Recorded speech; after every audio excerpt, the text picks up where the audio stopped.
Greetings, everyone, and welcome to Saturday Night InSaNiTy. Yeah. Put that down there. Yeah. Yeah. Woo! Yeah. I love how there's so much energy in the room. Wow. The energy.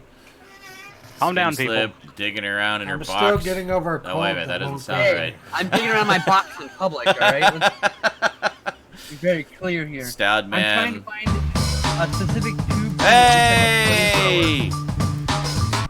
Thanks, Major Motoko.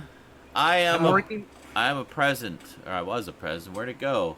Where's the present? Where'd it go? It was on my head. Working on a miniature for a game called Gaslands, which is a Mad Max style Hot Wheels scale miniature car combat game. Cool. And there's no official miniatures, so you have to make your own. And thank you for the emote. Major Motoko. Yes. How's it going, everybody? How's it going, everybody? We're going. It took me a very long time to separate these two pieces. I need to find a different thing here. This was the spooky thing I had on last week. It goes well. Let's do this one. I really like Outer Worlds. That's my... That's my response to that. You and I had the your urge to work on miniatures, Outer so... Worlds. Creepy, weird cloud in the background. I'm digging it. By the way, you may notice I have renamed the gang over there to the Cram Crypt. Whoop whoop! Thank you, Skinslip, for that suggestion. Just, you know, credit where credit's due and all that. I forgot I even came up with it, so thank you for reminding me that I came up with it. It was entirely my idea. Thanks, and then immortalizing it here in front of everybody that I totally had good ideas once. There you go. Well, the thing is, if I claimed credit, someone would say, wait a minute, I was here last week and Skinslip came up with that, you know. And I'd be like, oh, well. Okay, I'll clearly have to go and edit that video now. No, just kidding. So there you go. The Cram Crypt. Thanks, Meghound, filling up the jar with unicorn boner love. Always welcome. So, we are trying... Yeah. Just a heads up, we are testing out, me and Stoudman, we're testing out some additional different software for the stream. So yes. So hopefully in the next week we'll have a new layout. Yes, so that, you know, the four guys, the four gang there will be, you know, I won't have to keep covering up my camera because I'll be able to just turn it off and put something else there, either a video or a fourth person. Yeah, it's one of the reasons we haven't had a lot of additional people on is because, quite frankly, the Discord layout is fucky. And it's a pain in the ass to add and subtract people and have the layout still look good. See, with Google Hangouts, it was easy because whoever was talking would automatically go full screen. And it was, so there was constantly full screen video throughout the whole thing. And that's the difference between the software. Google was built specifically for meetings, so you want the person talking to be highlighted. Yeah. This was not ever meant, it's just meant to be Hangout. Yeah. You were never meant to be displaying this to people, you know? Yeah, and but here we are. And a lot of people just use Discord for voice, not even video, yep. So just to have, like, chat in their games not its or whatever. Intended use. Yeah. I watch a lot of other, like, Twitch streams, and some of them are, like, shows like this, not nearly as entertaining, honestly. I'm not even kidding. Clearly. No, I'm like, I was like, wow, these people are really dull. Like, but like, even, like, yeah, I love it. Because we're totally just so much more energetic than those people. But no, I mean, like, it's pretty common for people to use Discord, and, like, the layouts are always atrocious. Yeah. Atrocious. So usually they just, like, screen share their whole screen, and that's it. Yeah. Oh, and half of them only use voice. Then just showing, like, it's the one person talking, like, and then everyone else is in a voice chat with them. Oh, so you can only hear the other people. So it's only the one person. Yeah, but I don't want most that. people are also streaming, and you go to their stream if you want to watch them. See, I want everybody. I want everybody on the show who's on the show. We like to be in one spot to give all the chatters in one spot. more emote love from Major Motoko, and I have a ghost girl walking by me. Hello there. How's it going? You're picking some rainbows, Jesus. And then what did we get this time? We got Love Oops. Oh, I guess this is the last of the Valentine's one. Rosie and I finished watching Lock and Key today. We powered through the last 4 episodes. And well, what'd you think of the saga so far? Really confusing. The entire series is kind of a mindfuck. The season finale makes you realize it's even more mindfucky than you realized it was throughout the entire season, because it kind of puts a lot of things in a different perspective. Obviously, no spoilers, but yeah, a lot of what you thought you knew, you didn't actually know. But there's no way you could have known you didn't know. But now you know, and now you're even more confused. So knowing is half the battle. It's very good. As one who just read all the comics, I'm really enjoying it. It's a fantastic adaptation. It hits all the same sort of major notes from the comics, but also enough has been changed, and there's like new twists and turns that even people who are intimately familiar with the comics will find something to surprise them. And yeah, but the changes are good. Like they're good changes. It just gives you a different take on things. But I've been enjoying it immensely. It's wonderful. So, yeah. I forgot to tag everybody in the tweet again. Sorry, everybody. Skinslip, Garbage Gamer, and Stoudman all have Twitters too, and YouTubes, and Twitches. Yerp. If you're watching this on YouTube, you can actually find all our links in the description. This guy says he's a Star Wars fan, but he doesn't even have the So that's Ewok why I've been movies. randomly getting subscribers. Those are the best That's ones. right. How can you call fans, yourself man. a real Star I'm Wars up to fan like if 120. you don't have the I original agree. Ewok movies? Everybody. That's right. Gotta get those Ewok movies. Let's hear. I'm up to how many subscribers on YouTube? 1,156. That means I'm actually down 10 subscribers. Really? Wow. See, what am I at? I don't even notice. I gain a few, I lose a few I'm at 120 on a regular basis.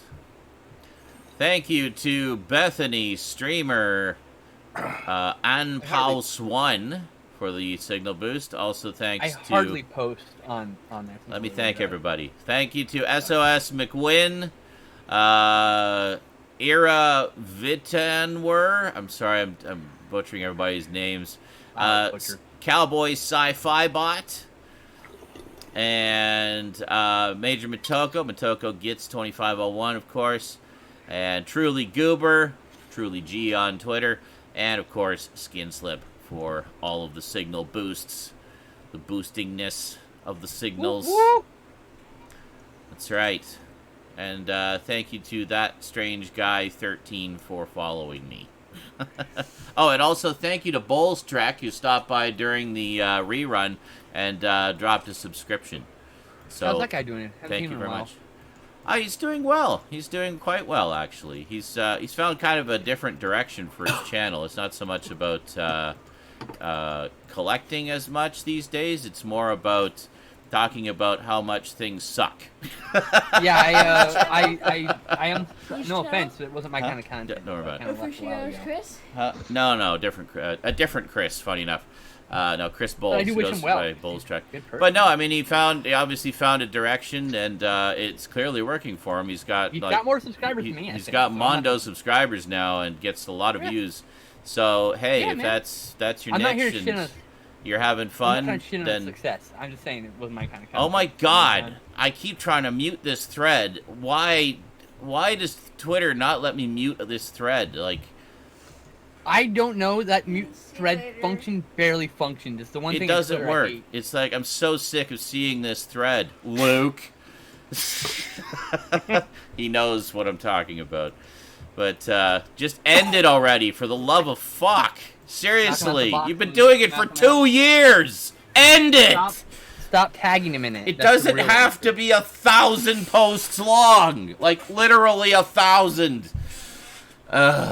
Anyway. He's doing a thing, man. It's his hobby. Give him I a know break. that's great. I'm just tired of seeing it. I lost interest in it about.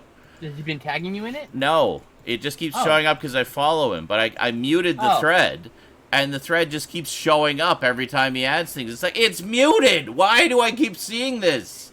I go to all the way to the very first tweet. Yes. There? Yes, okay. It is muted at the source. Did you also mute it all the way to the newest tweet? No. Try muting the newest tweet. No, Now it works. Well, I'll try. No, don't. He doesn't need to block you, Razor. He just needs to. I don't need to block him. Every time that new tweet shows up, hit mute. Eventually, it works. It does work. It's really fucky. I'm just letting you know. The mute function is hit and miss. Real. No, okay. I go to the last. It still says the conversation is muted. So it says it's muted all the way through. Fix your shit, Twitter. God damn it. It's Twitter's fault, not Ryan's fault. Oh, hi, Razor Wire Ryan. How are you? I need to block you, man. You know I love you, man. To stop not working. You know I love you, man. I'm just a little tired of that ridiculous thread. Wait. Does Ryan use the same hashtag for each one? I don't know. I don't think he uses. You can mute the hashtag in your. No, I don't think he uses hashtags. It's just an endless thread. You can always do what I did. Goes on forever. You weren't use the phrase Star Wars and you never see it again. No. And I never see anything about Star Wars again. How did you know it was about Star Wars? Might have been about cottage cheese. I didn't say anything about Star Wars. I know what the thread you're talking about, motherfucker. Well, I'm not trying to point fingers too much. Oh. No, it's not his fault. It's Twitter's fault. Twitter's the problem. Yes. Not Ryan. Ryan's making content. Twitter be There's broken. nothing wrong with that. I also didn't say it was him. Now let's just all point the finger at poor Razor Wire Ryan. I love that Ryan. He's doing this amazing. No, I'm gonna be honest. He's doing this amazing thread where he tweets like a different frame. Oh my god! Now we know what thread it is, and like fuck, I was trying to be like sneaky. I don't care. So he would know, but nobody else would know. Stop. I'm giving him a shout out instead. Now I'm like embarrassing my friend. No, I'm giving him a shout out instead. This is an amazing thread where he takes a different shot from Star Wars and then gives you like a really in-depth reason why this is one shot. It means a lot, and like, it's really cool. So we'll promote this thread that I'm driven crazy by. It's called the beautiful. It's called the beautiful frames of the Last Jedi. So basically, he picks a frame from the film, and he talks about why he likes that frame and what's special about it. Not just the cinematography, but also the performance of the actors, the visuals, Someone's really insightful. It's great. It's wonderful, and it is very deep and insightful if you like that sort of thing. Yes. Myself, it's like, I was like, okay, he got to 300. Good. Should be done now. There can't possibly be more to talk about. It's at like 681 posts now. No, Ryan, I need you to keep posting this. 681. Every day on the shitter, I read your post. Do not stop posting. I need shitter reading, damn it. There you go. I have like a loop of people I go to. I type in their username. I go see the latest posts that missed in the last 8 hours or whatever, and then I follow my friend. If you like those kinds of posts, and I know a lot of people do because I see a lot of similar posts from other people, check it out because he's put a lot of time into, a lot of thought into it. Me personally, I'm just trying to mute the damn thing because I'm sick of hearing about it. But no, he's annoyed because Twitter's not functioning like it's supposed to. He's not mad at the thread. No, he's mad that and I'm not mad at you. Doesn't work. I'm not mad at you. Yeah. I don't dislike the movie. You know this. Or the thread. Or the thread. Ryan or anything. I'm just Twitter's mad at inability to mute. I'm mad at Twitter. Yeah, exactly. It's like, okay, I have had my fill of this thread. I would like to not see it ever again. And that's that. So, Twitter, I hate this, but go check it out. If you could function, just go check out this thing that's driving me crazy. It, but it's actually a really cool thing. No, it is. And Twitter won't shut up about it. I acknowledge it for what it is, and that there is interest in such things. And there you go. So it's a 2-year thread, and it will be done sooner or later. Then you can finally be able to breathe.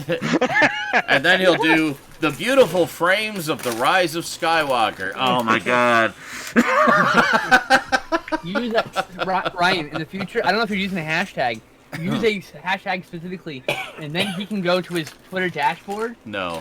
And you just put the Twitch hashtag itself in there, and he will never see it There's again. No hashtags in it. There's no hashtags. That's what I'm saying. It's all, next time you do this, Ryan, use a hashtag. It's stream of consciousness of, just... I know. Film appreciation. I'm instructing him on better Twitter usage. when you do threads like this is like, yeah, no. I do this all the time. A lot of friends do a movie. All the movies they watch in one thread, all throughout a year, right? But they use a unique hashtag, so that you can mute it if you don't want to see it, because they know that long threads like that drive some people nuts, right? And there's nothing wrong with that. You do realize now that you said that and gave that option, he's just purposely not going to do it. It's going to go on to like 10,000 frames later. Like, oh my god! It's going to be if you just scroll through the thread fast enough, you'll be able to watch the movie. That's right. Be careful, you start tagging you in every post. It will be literally every frame of the film. It'll be in your mentions. Okay, they can't all be beautiful. There's got to be a few ugly frames in there. Every frame is a painting. Every frame. Literally, all the ones that are literally just fade to black and like the 30 frames that are just a black screen. He says, I literally opened this stream and it's like, this fucking thread. I love that thread, though. I actually really like it. I Welcome to the stream, yeah. Holy shit. So anyway, carrying on. I derailed that tonight. You told, yeah. I was trying to be all sneaky that I was going to move on. And then... Nope. Yeah. It's my fault. I want to talk about it. I wanted to talk about it now. You're like, oh yeah, this thread rules. Let's talk about it. I'm going to end it with a screen grab of every person listed in the entire credits. Just, God. This person contributed greatly to all of the beautiful frames. So did this person, and this person, and this person. Oh my god. All the posts are just, and this person, and this person. Over and over and over again. Catering is important, yes. Craft services for the win. 1,000 screen caps of nothing but credits. So there you go. So how's everybody doing? How's everybody's week been since last week? Doing all right. That good, eh? Mixed bag. Oh. I'm been day 3 of 6 of work, so. Oh, good time. Fun. I've been I got all the highlights up to date, going back to the Monday's marathon up to last night actually, so they're fully up to date. I started the movie gangbang project, so I'm doing highlights for a bunch of episodes and good. I'm gonna post them up because I can't post full episodes because there are certain people who cannot be displayed. Don't want to be in them, yeah. Yeah, and I can use their voice, so I'm gonna instead take a clip from the movie and then put their voice over it, so you get context or for jokes or laughter or whatever. Click right? over the yeah. And I found their name or something. Stoudman did 3 trailers, by the way. Oh, he did 3. There's a third one. You have one file incorrectly named or unmarked as not as a trailer. Oh. Okay. Can movie gangbang folder load, please? It's entirely possible I have something mislabeled. I haven't looked at those files for a while. The only thing I found mislabeled, actually, you're pretty meticulous. So. I am pretty meticulous, pretty anal. I'm gonna tell you, it's specifically. I don't know what you named it. I renamed it from I renamed all your files on my end. Yeah. I didn't touch your files, obviously. No, obviously. House by the Cemetery. You have a House by the Cemetery clip that's 44 megabytes. That's actually a trailer. Oh. Well, shit. Okay. That makes me happy. Welcome. I'll have to grab that. I'm also about 10 away from having every video of Movie Gangbang downloaded. Excellent. That's available. I was going to say... about 30 episodes have just gone to... Originally, I was just archiving the ones that I was in, but I'd love to have a complete set of them, like, between your files and mine. So I gave you a link. If there's any... Well, I downloaded everything that was on there. Okay. So if you have anything that I don't have, beyond what was on your list and what's in my archive... There are things that you have that I don't have. I have things that you didn't have. And then there's stuff that neither of us had that's on my channel that I'm getting, and then I'll give you a link again. The other thing I also have... Oh, okay, sorry. You might also have some stuff? I might also have some, like, private on my YouTube account. Okay. Yeah, take a look and see, because any fills... Even if it's alternate if anybody recordings. has a copy, an audio rip, a video rip, anything... of a movie gangbang, legally stored extended files, less missing episodes. Google didn't delete many of those because the movie gangbang, the word gang was in the title. It's like, I started naming them MGB for a while. MGB, that's right, yeah. That's why a bunch of them still exist. Yeah, because I know a lot of the early ones we only we did them as Hangouts, but we only recorded the audio. Like we started it that way. So up to about episode 30, I think we did it that way. Actually, a few before that, I had been recording video. Oh, you had? Okay. But I don't have that anymore. That's gone. So you probably just ditched the video after saving the audio because we were just posting them as audio. But I was playing. I had the video on my hard drive for a long time. Yeah. I was gonna post them on YouTube. Yeah. But I never did, and then I put them on my YouTube as private, as just to store them, and then YouTube deleted them because they had gangbang in the title. Yeah. So YouTube deleted a bunch of the gangbang titles. So. No. Sorry, I almost tripped my resume. So if anybody has a copy of any audio, video, anything with Movie Gangbang, please if you've been saved, email me, Skinslip@gmail. Yeah, the link. It's like the search for missing Doctor Who episodes. We're searching for missing Movie Gangbang episodes. Yeah. I have almost everything. So I pulled out my archives and Skinslip poured through those and found what she needed. And I wanted to ask also, I got a little sidetracked. I did download the playlist of the ones that you made available to us, but for some reason, some of them only saved as 360p. And no matter how much I manually tried to get them to save as 720, they wouldn't, even though they're 720 on YouTube. So I have no idea what that's about. I don't know either. But if you've got, I can give you a list of the ones that say it's 360. If you have any of those in 720, I'd love to get the better quality I might be able to version. download them on my end in 720 also. Possibly. I don't know. It's some of them. I downloaded almost every episode, and I bet you I might have them in 720 already. Yeah, so we'll exchange information, and we'll see what one of them downloaded. I tried 3 different times. Does not run. Will not generate a thumbnail. So I think it's a damaged file, like at the source. Oh, maybe. Yeah. So that might be one of the ones that's giving you an error. Sorry, guys. What stuff? Which do you have? Which of my trailers do you have? I have decapitated. We both had decapitated, House by the Cemetery, and People Under the Stairs. Yes. Oh, there's a couple more here. Street Team Massacre, the universe. Oh, you did do a Street Team Massacre. Oh, yeah. Definitely want that one. Can you make them unlisted? Well, that was my favorite one, man. That was great. Can you give me an unlisted, make them unlisted, and give me links on PMs? Yeah, and me too, because I want to also archive those. I loved the trailers you did; those were great. Yeah. Okay. Anyway, back to things that are relevant to people here now. I do want to say, if you want to commit to making any trailers or highlights, just let me know, Justin. I would love that. Okay. I'd love to help. This can all be discussed offline. Anyway. Yep. Yeah. So cool. What else is new this week? Should we do, how many pickups does everybody have? I don't have any. Oh, I got a few things in the mail I guess I can show. But I have 31. Oh, Jesus fuck. I have 5. God damn it. Damn it, Stoud. Right. I have 5 that were sent to me in the mail that I will show you. All games. No movies. Hey. Wow. Am I? Is it going the other way around? Am I starting to convert you guys? No, just people have been sending me a lot of games, so I'm okay with that. Didn't do a package opening video because they were sent anonymously, so I'll just talk about them here in my pickups, basically. They know who they are. So. Energy Mango! Energy Mango, yeah. I want that for my soundboard, Justin. I need that for my soundboard. I have a few gaming sugar daddies, actually. It's like a lot of the games we've been playing have been gifts from generous viewers like you. Thank you very much, guys and gals. Yeah. The sugar daddy, I can name him specifically. Major Batoko. Sorry, something stuck in my throat. My bad. I'm gonna watch this right the fuck What now. Doctor Who's are going out of print? I couldn't tell you at this stage. I stopped paying attention when I got all of them. A lot.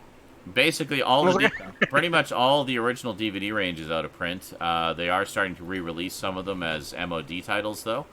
You can find them on, I think, the BBC, some BBC web store or something. Again, I stopped paying attention when I got all of them. I did my one video about it, and that's basically it. Also, the Blu-ray sets, the recent Blu-ray sets of the Classic series, get those while you can, because they are like one and only printings.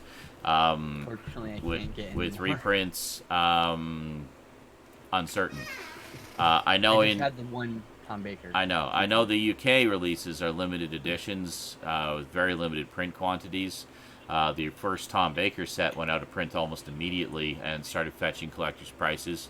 They are doing a re-release of it in the UK. I guess it had a bigger print run here or lower interest, so it didn't disappear as fast. So they're all still pretty available here. But get them while you can, because I don't want to, you don't want to run into the same issue of having them disappear.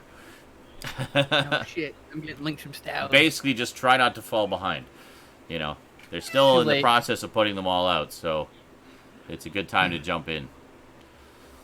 That first link says I can't parse it. Make sure it's set to private, Justin. It's not giving me a thumbnail either. No, it has to be set to unlisted. Yeah, unlisted. Sorry, not private. Yeah, private, it won't parse it. Double check that one, because that one just immediately told me I couldn't even see it. It's talking about the program we use to download our YouTube videos. But, me and Sean have the same thing. Actually. Yes. That's correct, Worm Disease. Tom Baker Season 3, a.k.a. Season 14 overall of the series, is being released on Blu-ray. It's going to be released here, too. We just don't have a release date yet. We're still waiting for the Sylvester McCoy set, which should be coming out that one too. shortly. Yeah. Because Sylvester McCoy is awesome. Yeah. Sylvester McCoy is awesome. Whoever it is, we can hear it. Hey! Whoa! I stopped. I just wanted to see the X-Men moment, okay? Alright. I just hear like sitcom laughter all of a sudden, like very quietly in the background. Well, that was us laughing, actually. I know, it sounded like an old sitcom. Oh, you're watching one of your trailers. Yeah. Yeah, he's watching. Yeah. We are a sitcom. I think I kept it. I think I kept Street Team Massacre too. I honestly do But not remember. Luke says, but why release standard def shows on Blu-ray? James Rolfe, probably. Oh God, James Rolfe. He couldn't have made it more. He couldn't make. Oh my God. We should He probably. could not make a more okay boomer video if he tried. We should probably talk about that. Yeah, I actually refuse to watch not it. enough people have talked about it yet. I love you, James. I still love you, but Yes. you are so wrong. Very wrong. Hang on. We got to give people some context here. So everybody knows James. Everybody knows James Rolfe, aka he does the Angry Video Game Nerd videos, Cinemassacre.com. Great guy, huge movie fan, major horror fan. He did a video recently, a surprisingly clickbaity video for him. He usually doesn't do that kind of thing because he already has a sufficient user base. He doesn't need to. But he did a rather clickbaity video called The Top 10 Reasons Blu-ray Failed or Sucked or something like that. And it was, shall we say, a little misinformed and misguided. A lot of his complaints in it about Blu-ray were, date back to the days of DVD, like the same problems. Like one of the big things he kept complaining about was that Blu-rays have sometimes 20 minutes worth of trailers at the beginning before you get to the menu. Yeah, skip. There, you're at the menu, and that's something that's been around since DVD. In fact, he's done. Anybody who doesn't know, yeah, these buttons right here. There, I just saved your life right there. Those ones. That's the right? skip button. I just saved you 20 long boobless minutes. Yeah. Yeah. What's funny is he's done other videos in the past about that exact thing, complaining about DVDs having unskippable logos and trailers at the beginning and stuff like that. And it was even worse with VHS. Imagine popping in a VHS and there'd be like 2 or 3 trailers before the movie started. But you on VHS. You could fast forward. But the thing is, then he also went on to complain that the menus on a lot of Blu-rays aren't particularly creative or interesting anymore. A lot of them just use kind of stock menus, which is true. That's a valid point. But you just complained about it taking so long to get to the menu. Here's the thing. He did another video a while back talking about DVD menus and how DVD menus take forever to get to the options you want to get to. So now he's complaining that the menus are too simple and get to the things too quickly. Like, Make up your mind! Yeah.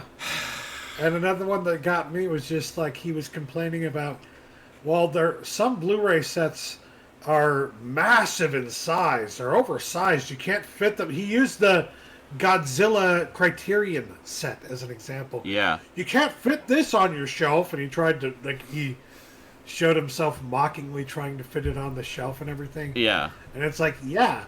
You know where that kind of packaging started? DVD! Actually, VHS. It fucking started with DVD. Well, yeah, Dude. You're right. You're right. Start with VHS. Hold on. But I mean, just ask Zaranyzerak, all right? Ask Sean if all the fucking huge-ass fucking sets on his shelf... Where the fuck am I going to put this on my shelf? Look at the size of this thing. Look, I mean, there's a video in there. This is the video. How the hell am I supposed to fit this giant monstrosity on my shelf? Yeah. Hey, Yeah. James, you Just didn't complain when that laser discs were as big as fucking vinyls. You know, where the hell are you gonna put those fucking things on your shelf? You know, There's been collector's edition since the beginning of fucking time. Justin, that first link, I need you to download and send me the file because it will not let me download it.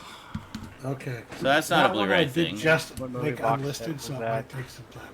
That was a Citizen Kane set. The Citizen Kane 50th Anniversary Edition. Yeah. It's a beautiful set. It has what at the time was the best quality version of the movie out. And a big fucking book. And a big hardcover book all about the making of the movie. It's a beautiful set. I believe the book was available separate. I think so, yeah. But it's still, as a set, it's nice. But the real... I have the Hellraiser set. It's a Laserdisc set with the script. And the thing is, honest... script in a book. Yes. Honestly, most Blu-ray sets are not oversized monstrosities like that. Yeah. In fact, the vast majority of them are literally a bunch of Blu-ray keep cases in a box. And it fits quite comfortably on the shelf. Most of them are just several discs in a deep Blu-ray case. Yeah. Come on. Yeah. Like, that set is not common. Also, that was Criterion number 1000. So, plus, the fact it was the Godzilla Showa collection complete. Yeah, that's a nitpicky thing. And it was the Criterion number 1000 was a doubly special edition. So they wanted to make it special, you know, so... It's Godzilla. You have to make space for it. Yeah. Where am I going to put this? Oh, I don't know. It's about the size of a coffee table book. Maybe put it on your coffee table or put it on top of your shelf like everybody fucking else does. Like, it's supposed to go on top of your altar of worship, dummy. Yeah, exactly. Dominating your entire room. But, I love James, but yeah, I watched that video and I had to stop halfway and walk away. Hold on. Because I was actually angry. Okay, well then you might have missed... the best one. I came back and watched the rest of it. Okay, just like... then you might, if anyone else stopped halfway through, you might have missed the best one of all, the one that really left us all saying, "Huh?" This is the one that made me watch. Yeah, where basically he said, after all these other arguments, to support his argument about how annoying and inconvenient Blu-ray is, he says, you know, sometimes I'll be wanting to watch a movie that I own. But I don't want to walk over there and get it off my shelf and go through the menus and stuff. So I'll actually pay the rental fee to rent it off a streaming service. Like, he's talking about paying like $3.99 to watch a movie on streaming that he actually owns on disc. It's so entitled, it hurts. It must be nice to have that kind of money to just throw around whenever you feel like watching a movie solely for convenience. You know, I had to dip into my savings to buy a fucking limited edition slipcover to a movie I don't even fucking own yet, okay? Oh, yeah. God, I'm glad you can spend $5 to not get up off the couch, fuckface. Yeah, there was another... Thanks for reminding me. I had to walk away. That's made me... I was like, I can't believe there was another one where he talks about how, you know, Sony owning Blu-ray. It's like, now anybody who wants to put out a Blu-ray has to pay a license to Sony to put it on Blu-ray. It's like... They never had to do that with VHS. He's actually said nobody owned VHS. Like, what the fucking fuck, dude? You're supposed to be this. You're supposed to be this big expert on retro video formats. How could you even say that? JVC owned VHS. Thank you. JVC, in fact, all of JVC's electronics for a long time proudly boasted JVC, the owner of VHS. The reason VHS won over Betamax, which was owned by Sony, by the way, Sony decided to keep it all to themselves and keep it proprietary. JVC, on the other hand, was like, no, wait a minute. Licensing. That's where the real money is. So they licensed out the rights to VHS to whoever the fuck wanted it. So you had all these different manufacturers. Mind-blowing about that statement is because not only was he wrong about that statement, and it was wrong once over for VHS, it was wrong 4 times over for DVD. Yeah. They had to pay out licensing fees to 4 different companies to get their movie on a DVD. Yeah. Oh, that's right. That would be Sony, Philips, Panasonic, and Toshiba.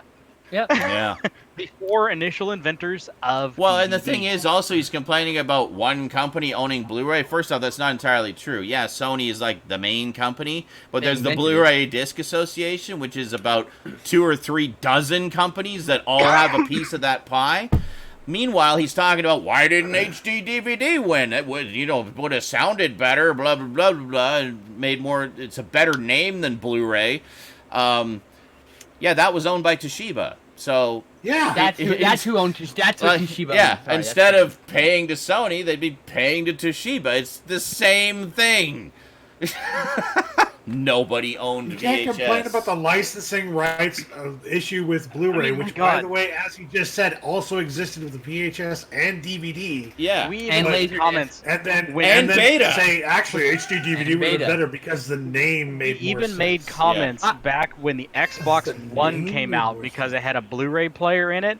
Yeah. And because we were making jokes about how Microsoft had to pay Sony to have games printed for their system. That's right. There's only one format you can buy a movie in which nobody owns the format. Film. Yeah. That's it. Yeah. Period. Pretty Jesus much. Christ, I'm hearing myself or someone said. But even then, you still need to. Yeah. I mean, you got to buy the film from somebody, So I mean, it's like. Well, yeah, but it's like there's a bunch of people who produce it. Kodak. I think. I think there is actual licensing. Like, for example, if you want to use a particular color process, if you want to use Technicolor, you got to pay a licensing fee to Technicolor. And color the process you go through, you pay licensing. So you pay licensing the process Ektachrome, for whoever. Eastman color. But once it's all done and it's a print, there's no one gets any money than the person you bought it from. What were the big 2? Yeah, CinemaScope and Panavision. Panavision. Every other format has been owned by one or more people. Every other format. Nowadays, it's IMAX. Viewmaster, Red. owned by somebody. So, oh my God, there's a whole list of companies. So I don't know, man. What the fuck, James? I am disappointed. That video was he had a big lapse in judgment moment. And I mean, the video was so wrong on so many levels, and it's like. And it was so clickbaity, like the actual title of my. The actual title. It reminded me of my 7 Reasons DVDs Better Than Blu-ray video, which I did, by the way. Yeah. Which I did specifically for April Fools one year. Yeah. Yes. It was posted on April Fool's Day. People still fucking comment on that video and take it seriously. Yeah. Oh, I know. They don't watch to the end to see me saying, by the way, April Fools. Yeah, I know. Of course. Why would people watch to the end of a video? They watch a few minutes in, get angry, and then post their angry comments and move on. You're a dumbass. I agree. DVD was better. DVD is garbage. It actually, fucking distorted the image, it compressed the image, and it fucking made things miserable for multi-regional region films. Yeah, and then I got a lot of DVDs today. Brinsley, we already made that clear. We don't hate him. We just this one video is just odd. Yeah, there's nothing wrong with it. I love his content. He made one bad video. He said he made a video you don't agree with. He's not a bad person. Stop projecting yourself onto him and making it so personal. We're not attacking you, Brinsley. What? Okay. Sounds like Brinsley's taking it personal because he's not saying Brinsley. Stop projecting yourself onto James because we're not. Why are you saying that? What did Brinsley say? Brinsley said like 2 things, none of which match anything you're accusing him of. What are you talking about? Was it not Brinsley? God damn it! I'm sorry. What are you babbling about? No, yeah, he did. He made a video you don't agree with. He's not a bad person. Lol. Yeah. Lol. Yeah. Exactly. Okay. Yeah, and all I was saying was not that projecting we just anything. mentioned a while Anyway. ago that you don't hate him. You're just this one video is Yeah, odd. and I would so say that's all we're talking don't. I He said did. I he's read talking to up. chat, I not- saw like 2 things from Brinsley. He said he's talking to chat, not us. So Oh, just okay. Yeah. We're talking to Chad, But, man. All right. I would say to anybody who is getting like legitimately angry and thinking like that they don't like James anymore because of this. Like, come on, no. Come on. He said a couple mean, great stupid content. things in one video. Like, Yeah. okay, Every trust now me, and then more he than a makes a video couple. where he says dumb shit. He has So said what? dumb things that I don't agree with in many of his videos. Well, He's yeah, one of my no, oldest like, subscribers. well, there's been a few times, like, in rental reviews. Yeah. Oh the God, one yes. which I love. I love the concept of it. I like, his friends are very likable. It's a very likable group, and I enjoy listening to them just shoot the shit about movies. But it really surprises me sometimes when that show exposes a gap in James's knowledge of film. And I've seen that on a few occasions where there's like some big notable horror movie or like, I think it was Akira or something. He had never seen Akira. Like, even if you're not an anime fan, you see Akira. I mean, most people have seen Akira. Some of the things they said about effects have like, I'm like, what? Yeah. Why didn't they use CGI? What? The He's practical seen it effects look since, terrible. but he What? hadn't seen it at the time. Yeah, But, some practical effects Akira look terrible. specifically is one of I'm those like, movies that you could walk up to most people who have never seen an anime before, Yeah. and you scream Kaneda, and they will scream Tetsuo. Like Yeah. they still have no idea what the fuck is going on or what you're talking about, but they know that reference. If it's the manga dub, it's Kaneda in that one. Kaneda. Kaneda, Tetsuo. So, like James Yeah. was talking about special effects at some point recently, and he was taking like some effects on some movie were bad, and you can't tell me it's for the time. Like, yeah, I can tell you it's for the fucking time. It's a movie from 30 years ago. It's not gonna look that good, motherfucker. It absolutely is for the time. Yeah. Oh, he was talking about some 60s movie. The effects were looking bad. I'm like, you're judging that compared to today? Yeah. What the fuck is wrong with you? Yeah. I was like, I turned that. I can't remember what video it was. I turned it off. I was like, no. And oh no, it wasn't James. It was I remember. It's Red Letter Media. It's watching. Oh, videos. okay. They were saying, oh, you can't tell me it was some movie they were talking about, and they said the effects look bad or terrible in this movie. Like, no, they're not. And you can't tell me it's for the time. Oh, Tron. They said the movie Tron and effects are terrible. And you can't tell me it's for the time. Yes, I can. It's like the third fucking movie ever. They do CGI, you fuck. I know. So yeah, I can tell you it's for the fucking time.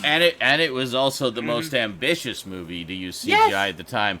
By a very wide margin. Prior to that, we'd seen it a couple of times. What was it? The same year we had Star Trek II: The Wrath of Khan came out, and we had some fractal CG for the Genesis planet formation, which was pretty cutting edge as well at the time. Prior to that, the most we had seen, I think, was the Black Hole, the opening titles for the Black Hole, where we had this really cool wireframe animation for the titles that was early CG. Which is still pretty damn cool. It looks great. Yeah, I love that title sequence. So, like, I had no problem with Red Letter Media. Most of the time, I don't even necessarily agree with them, but I'm like, okay, I can understand. Well, even, like, people I respect sometimes have a bad opinion. And and also they do take dissenting opinions just kind of for comedic effect or to be the devil's advocate or whatever. Yeah. And I get that. Especially also in Half in the Bag, they do that a lot because that's mild character reviews. I mean, they do it kind of as themselves, but they're also characters. They're the sleazy VCR repairmen. I love when people don't get the joke of their podcast show, that they're making fun of all those overproduced podcasts, like Collider shows and stuff. Oh, really? They're like, man, these guys are still being disingenuous. They're mocking the culture. I'm like, no, they're mocking the big production values of the $1 million companies producing YouTube videos instead of, like, people in fucking Ohio. Yeah, I find Michigan, wherever they are. It varies. Like I find Red Letter Media a bit of a mixed bag as well. Like I enjoy some of their stuff, but other things, like you say, occasionally there will be an opinion that just enrages me, and I don't go and I leave like a whole bunch of angry comments on this. It's not gonna change anything. That's stupid and pointless, and would make me look like an idiot. So they have a bad opinion from humans. Just have bad move opinions along. From time to time. Yeah, move along. I have bad opinions. Move along. Everybody in this chat has had some shit dumb opinion at some point. Of course, okay. we all have. Oh yeah. Well, except me, I'm perfect. I just bought the Silent Hill HD collection. Trust me, I got dumb opinions. There you go. I just walk away. Sometimes you just can't argue. I know. Okay. I know. You I'm can't gonna argue share with some stupid. opinions I actually tonight. went back Again? to that part when I showed when I got the Silent Hill just to see your reaction. I was about to say, like, before you held it, I think I said this at the time. I was about to say, that better not be the Silent Hill HD collection. I should have said that, because then... What the fuck, dude? Why? What the fuck is wrong with you? Yeah. That was funny. So, yeah. I guess we'll post a link. I'll post a link to the James Rolfe video in the description if you want to check it out and see for yourself. Get the context. And, like, he has a few valid points, and a few not valid points at all. No, there was a few points I agreed with. I mean, it would be nice if they put a little more effort into the menus sometimes, but it's not a deal breaker for me. Well, it's funny. He's like, "Oh, the menus are less cool." I'm like, "Yeah, because the studios are lazy." Yeah. Go, like. Well, and also there was independent studios are much more elaborate with their menus. Well, even the independent studios, they don't do like big elaborate things like they did back in the day of DVDs, but at least there's some design to them. You know, they look pretty. It's not the generic universal fucking template that you use every goddamn movie. Like, actually, speaking of Tron, one of the reasons I keep the Tron 20th anniversary DVD is, even though I have the Blu-ray, is because of the DVD menus. They're freaking cool in that. Yeah. Like, it's like the menus put you into the world of Tron. Like, sometimes I would just put the menus on and let them loop. And it's like, that's the world of Tron over there, you know? It's just, well, that's a bit much. transports you to that world. So it's pretty cool. The one that I always loved, because you could just, like, put on the DVD menu and then just, like, crank your stereo, was the fucking DVD menu music to Resident Evil. Because it just had freaking Marilyn Manson just jamming in the background. Yeah. While just the 3D view of the hive just like swirling around. Yeah. Oh yeah. My favorite DVD menus like, are James. Fucking badass, man. The Clerks animated series DVD menus are my favorite. I haven't seen that in a while. Because like they're in the urinals, right? In one of them, and the dog's walking by, and then at some point the dog stops and like pees in the urinal. I think. It's been a while since I looked, but they have like little random things like that happen on these menus, and every menu has one of these. Yeah, well, actually, also talking about that type of thing, the Simpsons DVDs, like every disc of every volume of the Simpsons DVDs has different stuff. It basically has characters, and it's all animated specifically for the DVDs. So it'll have like a scene taken from one of the episodes, and it'll have all the characters. Like all the major characters from the episodes on that disc walking through the scene or doing something in the menus. And every disc is unique for that to whatever episodes are on those discs. So they put a lot of effort into those. And that's another one I'll put on and I'll just loop. Like Rosie and I will watch the menus, and you know, there's all little gags in the menus that are fun. Yeah. You know. One of my favorites is the UHF DVD. I was just going to mention that. Yes. Oh my god. The original. And I like the menus for the Blu-ray, but they're not the same. No, the original flipper disc DVD, and the reason you want the flipper disc DVD is because there's certain special features that are only available on the other side. So if you keep selecting that feature in the menu, Al comes on and starts yelling at you and getting increasingly irate the more you start pressing the button. He's like, if you want those features, you'll have to put on the other side of the DVD. Okay, and then he'll walk away. And you'll click it again. I don't know if you understood. You have to flip the DVD over to get the features there. Okay, and then he walks away. And then you click it again, and he comes on again. Those features are on the other side! It's truly wonderful, actually. The other DVD menu that's absolutely fantastic is the DVD menu to Kung Pao Enter the Fist. That one has it's a cardboard cutout of evil Betty, and they're just like, he's going, click the menu, I dare you, and he's like jumping all over the screen, and there are hidden Easter eggs in that menu. Nice. There's hidden things you have to like push it a certain way to get it. Yeah. And one of them is a slow motion of him flicking a cow nipple. It just like See, and it just goes flick. That's something you don't get much of these days either. Is Easter eggs, which is funny because I remember that's not true. That is true. No, a lot of the small companies still put Easter eggs. Rarely. But for the majority, though, he's talking about. Severn and Vinegar Syndrome put Cool. Easter eggs in a lot of their titles. Great. 2 companies still do it. They're like literally the only 2.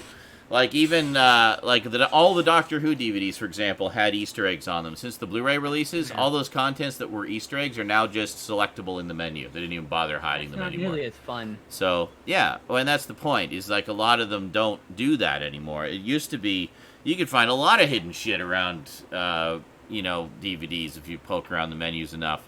My favorite company, Golden Ninja Video, they had bought one of their movies, and there's like 4 bonus movies hidden.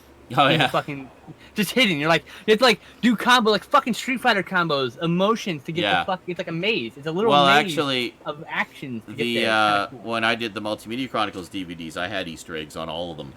Basically, there were hidden things in there that you'd get like full bonus videos that you couldn't get any other way. But those aren't available anymore, so sucks to be you if you didn't get them. I might make them available in a downloadable form at some point. You can just burn your own DVDs. I don't know. I haven't decided yet. But, yeah, so it's a mixed bag. Well, at one point I saw, I think it was one of you guys when we were talking about it a little while ago,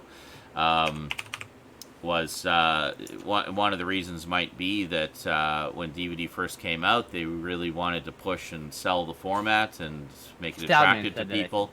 So they put more effort into the menus to make it a more attractive package. Yeah. Now that movies on disc has been accepted by the masses, they don't need to put in as much effort. And also now that a lot of people prefer streaming over physical, even less incentive to put effort into the menus, So yeah, because they don't have much money. I mean, they literally just consolidated recently. 2 of the companies, 2 of the major players in physical media. What was it, Universal and Sony? I can't remember what it was, but I don't remember. 2 of the major players in physical media just consolidated their company into one. Their physical media company into one. Yeah. Just so that they could save more money on making the fucking Blu-rays and DVDs and stuff. Yeah. Which tells you a couple things. Number 1, they're trying to save money on this. Number 2, they don't actually have plans to get rid of physical media anytime soon. Yeah. If they had plans to do that, they just fucking closed down those fucking Three Musketeers. But they didn't. They combined both of those companies to. So like, you ever get your hand stuck on a Pringles can? For them to do that shit. Oh, I see. I thought you were just saying, I got 3 Musketeers.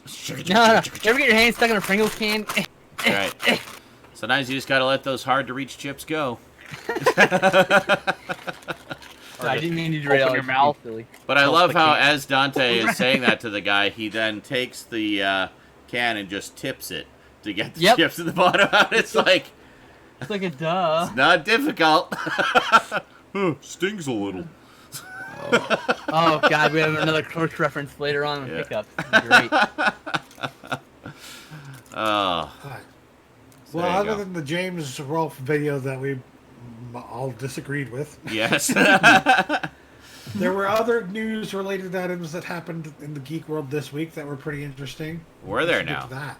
Okay, let's do that. Let's do geeky news. Obvious segue is obvious. Where is it here? Like, hey I guys, just see a bunch of memes here. Just a bunch of memes. Okay. You're in shit post. I was like, oh, reminds me, I need to find something here. I need to find something because I posted it the other day. Yes. Okay. They have Draven. This might be on the list somewhere, but I'm gonna just go through it now because I just found the post. All right. So as we know, speaking of Kevin Smith, another segue, Clerks, So, Masters of the Universe, the new Masters of the Universe series. It just wrapped as far as like all the, I guess, recording and stuff goes. So they're, I guess, in post-production now. I You do the voices first. Or the well, I don't know what they're. I mean, back in the day, yes, but I mean now I don't know how much of it is done concurrently with the. Right, I don't know. You know, all I know is a lot of the animated shows on Netflix get cranked out damn fast. But anyway, so Master of the Universe at the very least is finished recording. So we got a cast list. You got to hear this cast list. I know. I'm like, what? All right, What? so let me go through the list here. Go for it. We have Mark Hamill as Skeletor. Yes. Yes. Oh my god, fuck yes. We have Lena Headey as Evil Lynn, I was like, really? which I think wow. is perfect. Can she be in the live action one, please? Chris She's Wood. actually perfect casting, as a live action one. She'd be perfect casting. Yes. Chris Wood as Prince Adam, He-Man. Sarah Michelle Gellar as Teela. Liam Cunningham as Man-at-Arms. Stephen Root as Cringer, which I think is great. Diedrich Bader as King Randor and Trapjaw. Griffin. That's pretty awesome. King Randor, he could actually play King Randor in live action also. Yes. Griffin Newman as Orko. Tiffany Smith as Andra. Henry Rollins as Triclops.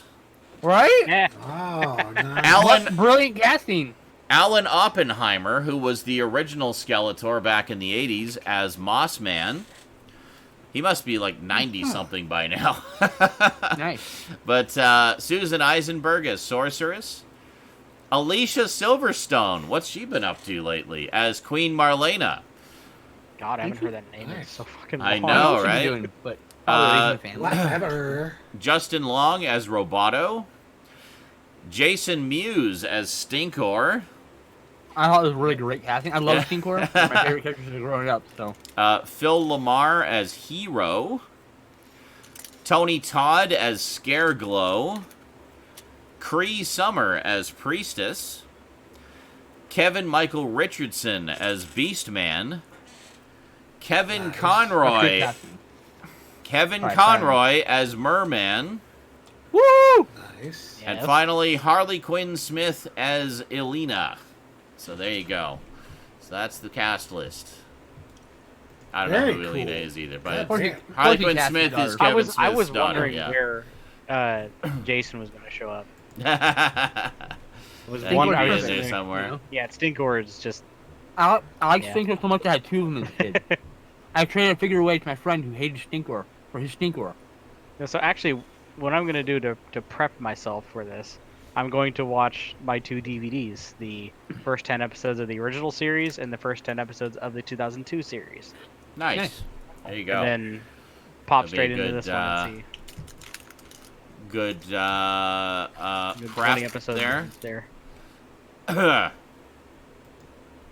It's an amazing cast list, by the way. Yeah, that's incredible. Yes, it So I mean, I was pretty much sold to begin with, and now I'm even more sold.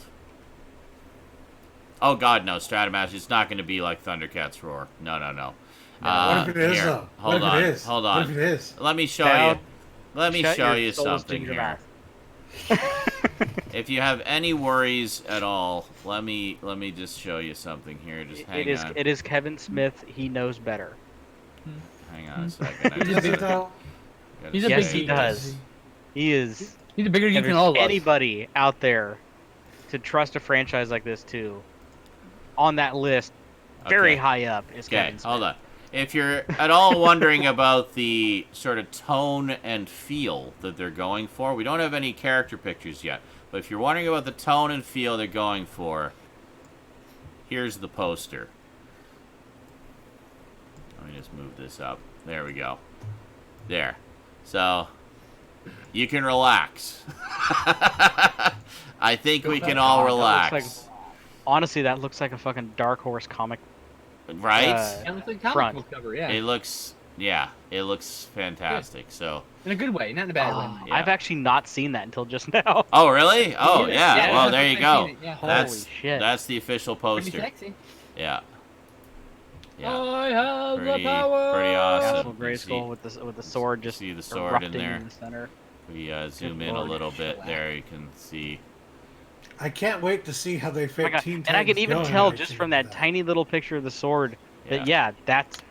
that's the fucking sword. That's the the sword. That's the sword of power. That's right. That's the design. It has the. Well, I tilt mean, comes up, it's supposed to be. outward. It's supposed to be, an update / continuation of the '80s series. So they're gonna kind of continue in that vein. Shit. But I would have been on. Like I said, I would have been on board stories, if it was an update continuation of the 2002 series. Well, I think a lot of people would because apparently that ended on a big ass cliffhanger. With that poster, I would have been because it was a fresh reboot too. Well, yeah. I trust Kevin Smith. I absolutely trust Kevin Smith. What baffles me is how he talks about Batman so much, and yet they refuse to hire him to direct Batman. Yeah, I know. Like, what is wrong with you people? What is wrong with you people? The world's biggest fucking Batman fan. He's got the biggest fucking Batman podcast in the world. Yeah. Right? It's like he talks about Batman. He cries about Batman. Yeah. All right? You're not gonna get him in the fucking director's chair for that? I know. It's crazy. They were Daredevil. He wrote Daredevil too. Did a pretty good job in that. Or Green Arrow. Any of those. All those characters. Iceman. As for the new She-Ra, I don't know. I know a lot of people had some issues with the art style for that. I thought it looked good, and I heard that from people who watched it, it is good. It's a good show. It's a different take on it, but it's a good girl power kind of show, and good action adventure. So I haven't watched it yet. I keep meaning to check it out, but yeah, the 2002 series, like that's an example of how you do a reboot. The 2002 series, it was great. Yeah, I remember. It's fantastic.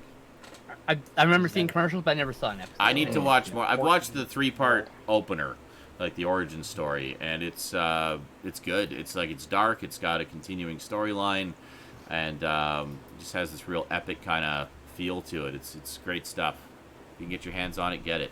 You won't be disappointed. It's funny they keep saying there's too much money to trust Kevin Smith, but Kevin Smith can make a Batman film on a fucking VSQ budget. You know that, right? Yeah, exactly. Batman doesn't have to be a big budget thing. People keep thinking, should I do a big no, dude, you can make. I've seen amazing. It doesn't have to be big and over the top. I've seen fan films that make every movie look like crap and like visually. I mean, the writing's never there, but visually, you're like they know how to make it look like the comic. Well, because they're drawing on what resonated with them visually from the comics that they grew up reading, or what have you. Exactly. And comics are a visual medium, so there's no reason why it can't translate directly. You want Neil Adams on the big screen? You hire Kevin Smith to direct Batman. You'll see Neil Adams on the big screen. Yeah. You'll see a live-action Neil Adams. Batman, you'll be like, wow, holy shit. And he'll cast Ra's al Ghul. They'll make you go, what? That cast is brilliant. Yeah. Dude, well, here's your proof. Look at the cast that he pulled together for He-Man. Yeah. There you go. If you want proof that he can handle these genre franchises, look at He-Man so far. Give him Batman. Yeah. Give him Batman. You don't have to give him a big. Just let him do a small budget Batman film. Do your big budget with Matt Reeves, and then say, hey, here's $50 million. That's not a lot of money to these studios. No. Go make a fucking Batman movie. That's a fucking buttload of money to Kevin Smith. Yeah. He can make a Batman movie like that. He doesn't have big explosions. Batman can just punch people in the face and solve a crime. That's right. Like, it doesn't. Okay. There's small things Batman does that affect people's lives that you can focus on. Well, and my understanding is this Matt Reeves one is going to be a little bit more tightly focused like that too. It's not going to necessarily be a big over-the-top action fest like we've seen before. Should we segue into that? That was today. Actually, that was this week, wasn't it? I feel like it's a natural segue. Yeah, Matt. Well, it is actually. We got our first look at the Matt Reeves Batman. We actually saw a screen test of that Matt Reeves himself posted on his Twitter and Instagram. Of Patman. Of Patman, yes, of Robert Pattinson in. We don't know if it's the final version of the suit or just kind of a concept version, but. Either way, we saw Robert Pattinson as Batman for the first time, and he's got a Batman chin. Looks like a Batman chin. And there's not much to go on. It's basically just some dramatic shots for camera test purposes. But I'm liking what I'm seeing so far. That's I like the Bat logo. I'm not good. A fan of the pronounced brow, but it's not that pronounced. It's a shine of the light. Here's the thing. I hope it's just the lighting. I really hope it is. There is, if you look at it, it's like a single light. There's one big fucking red light, and then there's a what's probably just a rim light. Mm-hmm. It's probably just on the camera, and it's just blaring on straight on. It's not how it would be lit in the film. It'll never be that. You'll never see that shine in the film. They would spray that down. They would tamp that down so you couldn't see it like that, and you would not see this giant burr out. Yeah. Trust me, it'll be okay. The camera test is done with a very minimal crew. It's okay. It's generally done to test film stock, test how the suit will look on film, and the lighting, how the mood you want to set, the lighting kind of you're going for. Yeah. It's to sell the idea to the studio. Yeah. The red lighting actually kind of made me think more of reminds me of the Watchmen. Watchmen? Really? Yeah. The animated series has a lot of red. Actually, because Nightwing was like he had the red costume a little bit at first. For a while. Right? No, for later. Later he had red costume. Yeah. It was blue first. Okay, the other way around. Yeah, black and blue first. And then became red and black. But yeah.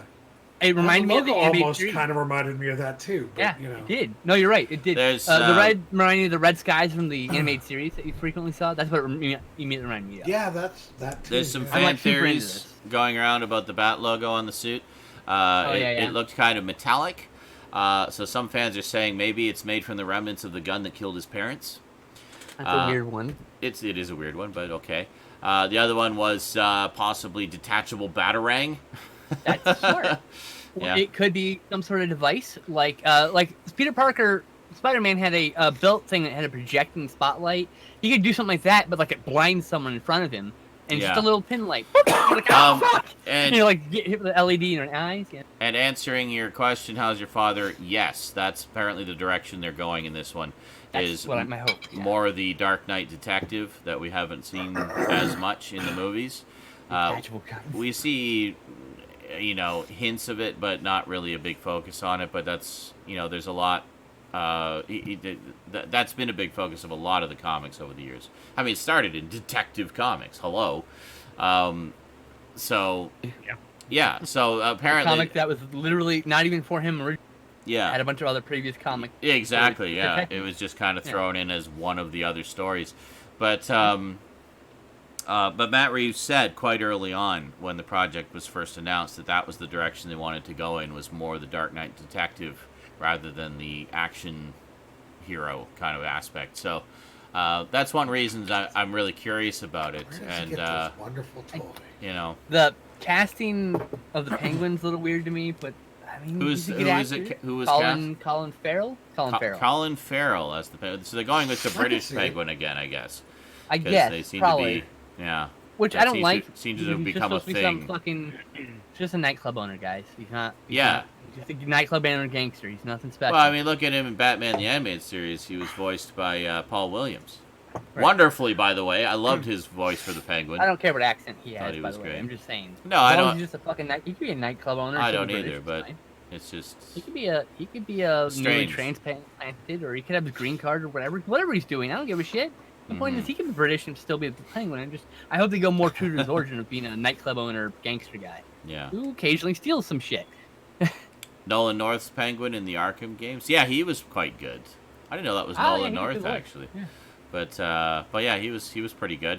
The visual style I thought was kind of reminiscent of Danny DeVito a little bit, and then the performance was more kind of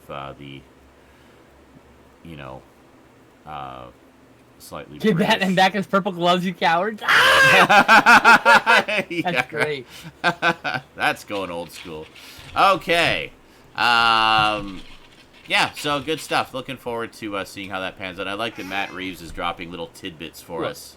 Dawn of the Apes films were amazing, so I definitely I'm not worried that it won't be a good film. Yeah. I'm just worried that it will be stray from the Batman. That's all. Well, that's my only concern. Other than that, I'm fine. It'll be a good movie. I don't know that it will. I don't think it will stray from the Batman in the way that the Nolan films did. I think that it's going to be, closer to a version of the character from the comics that we haven't seen on screen before. Batman Begins was a pretty good origin story for Batman. Yeah, no, it had, I like the incorporation of Rachel Gold into it. Yeah, I hated the ending. So the first 45 minutes to an hour are really solid. In fact, I thought it was good up until he became Batman. Yeah, I didn't really like that movie. Was good until Batman. Yeah, I know. and then the last one, Dark Knight Rises, I'm like, okay, when's he gonna be Batman? I don't. I don't want to see anything with that one though. I didn't like all the Bruce Wayne stuff in that one. I wanted more Batman by that point. But I felt like it was symmetry in the way. No. I don't know. Anyway, I'm gonna rewatch them and just. I liked all the Christopher Nolan Batman movies. You guys are crazy. I don't hate any of them. I like the second one. I don't hate any of them. The second one's the only one I felt inclined to rewatch. I detest that people say that Dark Knight, that Dark Knight Returns, or Dark Knight Rises.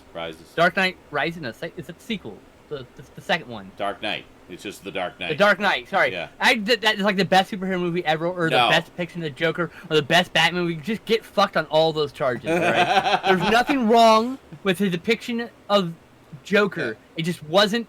It's still. There's never been a good Joker except for the animated series. Yeah. And I just want that fucking Joker, please. Yeah, well, that's all I want. The thing is, we've talked about this before. The Joker is such a multifaceted character. I don't think any one performance has fully encompassed the full spectrum of that character. The thing I liked about the Dark Knight version was that it showed us sides of the character we hadn't seen in live action before. I agree. The sadistic and the sort of conniving, the chaos. Yeah, and I liked that. It was refreshing to see that. And I to had see no Heath problem with Ledger that. throwing himself into the role like that was a lot of fun. I just don't think it's the best superhero movie, the best Batman movie, the best Joker ever. No. I'm sorry. No. It just isn't. And I think that they're all... And that doesn't mean it's bad at any of those things. It's good at all those things, by the way. And Two-Face was completely wasted. Anyway. Agreed. And Two-Face in the previous films was basically Joker. Yeah. Like a real, actual Joker.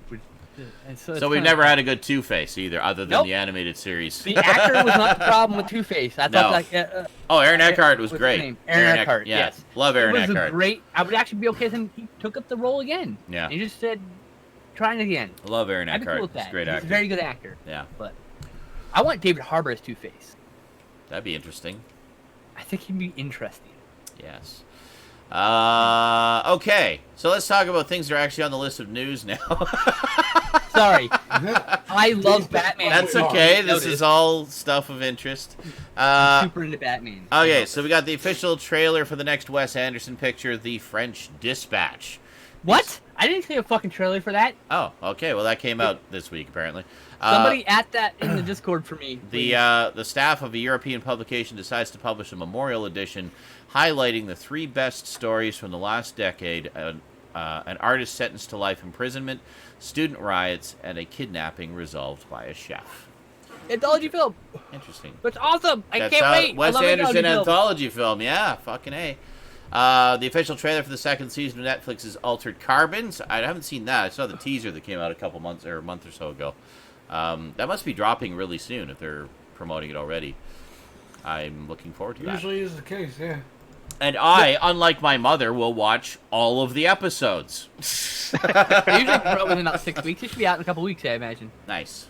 Excellent. Perfect, because we just finished Lock and Key. I need something new to watch. All right. That's why they do it. Well, good. They want a new show appearing every week because they know some people are going to watch that show. They're gonna binge and then official trailer for the biographical drama. Resistance, inspired by true events and starring Jesse Eisenberg, the story of a group of Jewish Boy Scouts who worked with the French resistance to save the lives of 10,000 orphans during World War II. Cool. Okay. Go Lex. I like Jesse Eisenberg. I don't care what Will says. Lex saves the orphans. Well, and that version of Lex is actually from the comics. It's just not comics that the majority of people have read, apparently. It's just an idiosyncratic version of Lex to begin with. But so, a good one. Yeah, official trailer for the controversial satire The Hunt. 12 Oh yeah, this one. It's basically like Most Dangerous Game. It's like a Most Dangerous. Rich people. Yeah. I remember this one got delayed. Yeah, 12 strangers wake up in a clearing. They don't know where they are, how they got there. They don't know how they've been chosen for a very specific purpose. The Hunt. There you go. So they don't know they've been chosen. As I understand it, that one has been given a very political message this time around. Oh, really? Very.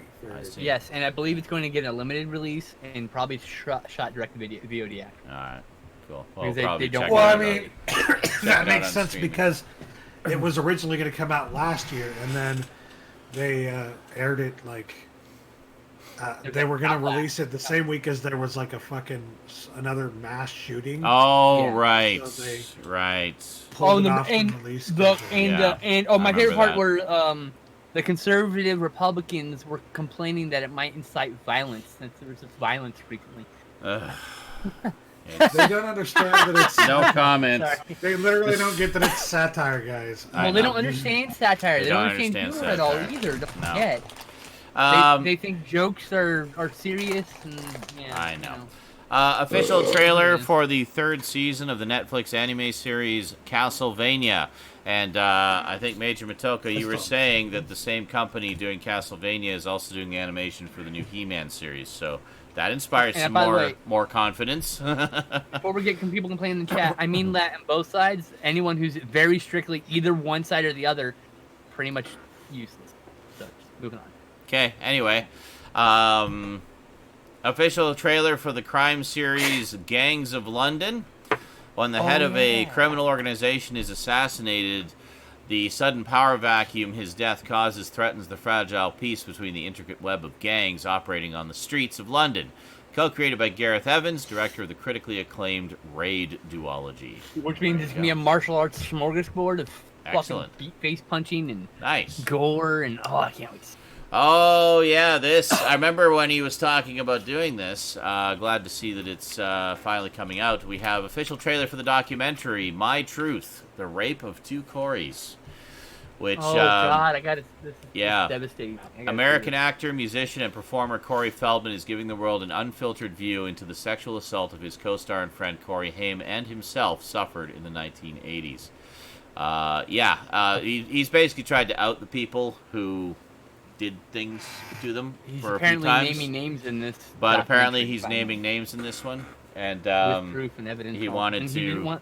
He was on Joe Rogan's show, I think, and Joe kept trying to get him details like, I can't reveal it because I don't get it's in the movie, and he was like, I don't want to spill beans because then they will try to the people who I'm outing.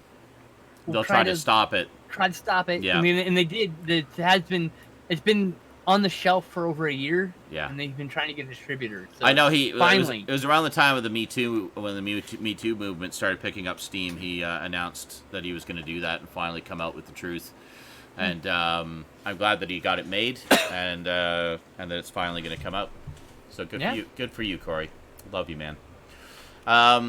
Official teaser trailer for A24's The Green Knight, a fantasy adventure based on the Arthurian legend. The Green Knight tells the story of Sir Gawain, played by Dev Patel of Slumdog Millionaires and Chappie fame, King Arthur's reckless and headstrong nephew, who embarks on a quest to confront the eponymous Green Knight, a gigantic green-skinned stranger. Well, that sounds cool. Ooh. I'll check that out. It's from A24. I didn't see the trailer, but now I want to. It's also A24. A24 is just on fucking fire lately. They've been just. I'll tell you what. I could have found that at the store if it was cheap enough. I'd blind buy it. It's A24. Yeah. Well, exactly. A24 is seal of quality. They do good stuff. A true seal of quality, really. Yeah. Official trailer for the adventure film The Iron Mask, starring action legends Jackie Chan and Arnold Schwarzenegger. Set in the 18th century, the film follows the continuing exploits of cartographer Jonathan Green as he undertakes a scientific and supernatural journey that leads him from England to China. There you go. Does that say Arnold Schwarzenegger? Yes. Jackie Chan and Arnold Schwarzenegger. I swear to God, that's called Tower of London in other parts. Maybe that's a different movie. They do this a lot, though. They'll get Arnold Schwarzenegger to agree to, like, a bunch of movies to be shot all at once, and they're all coming out now. He went there once for, like, 2 weeks and filmed some shit, basically. Legendary. A lot of stars. That's it for the trailers this week. Movie TV news. We already talked about the Batman thing. Legendary Pictures has closed a deal for Ryan and Andy Tohill to direct a reboot of the classic 1974 horror film, The Texas Chainsaw Massacre. Oh, good. Another version of that. Another reboot. Yeah, I know. Like how many? I can't even.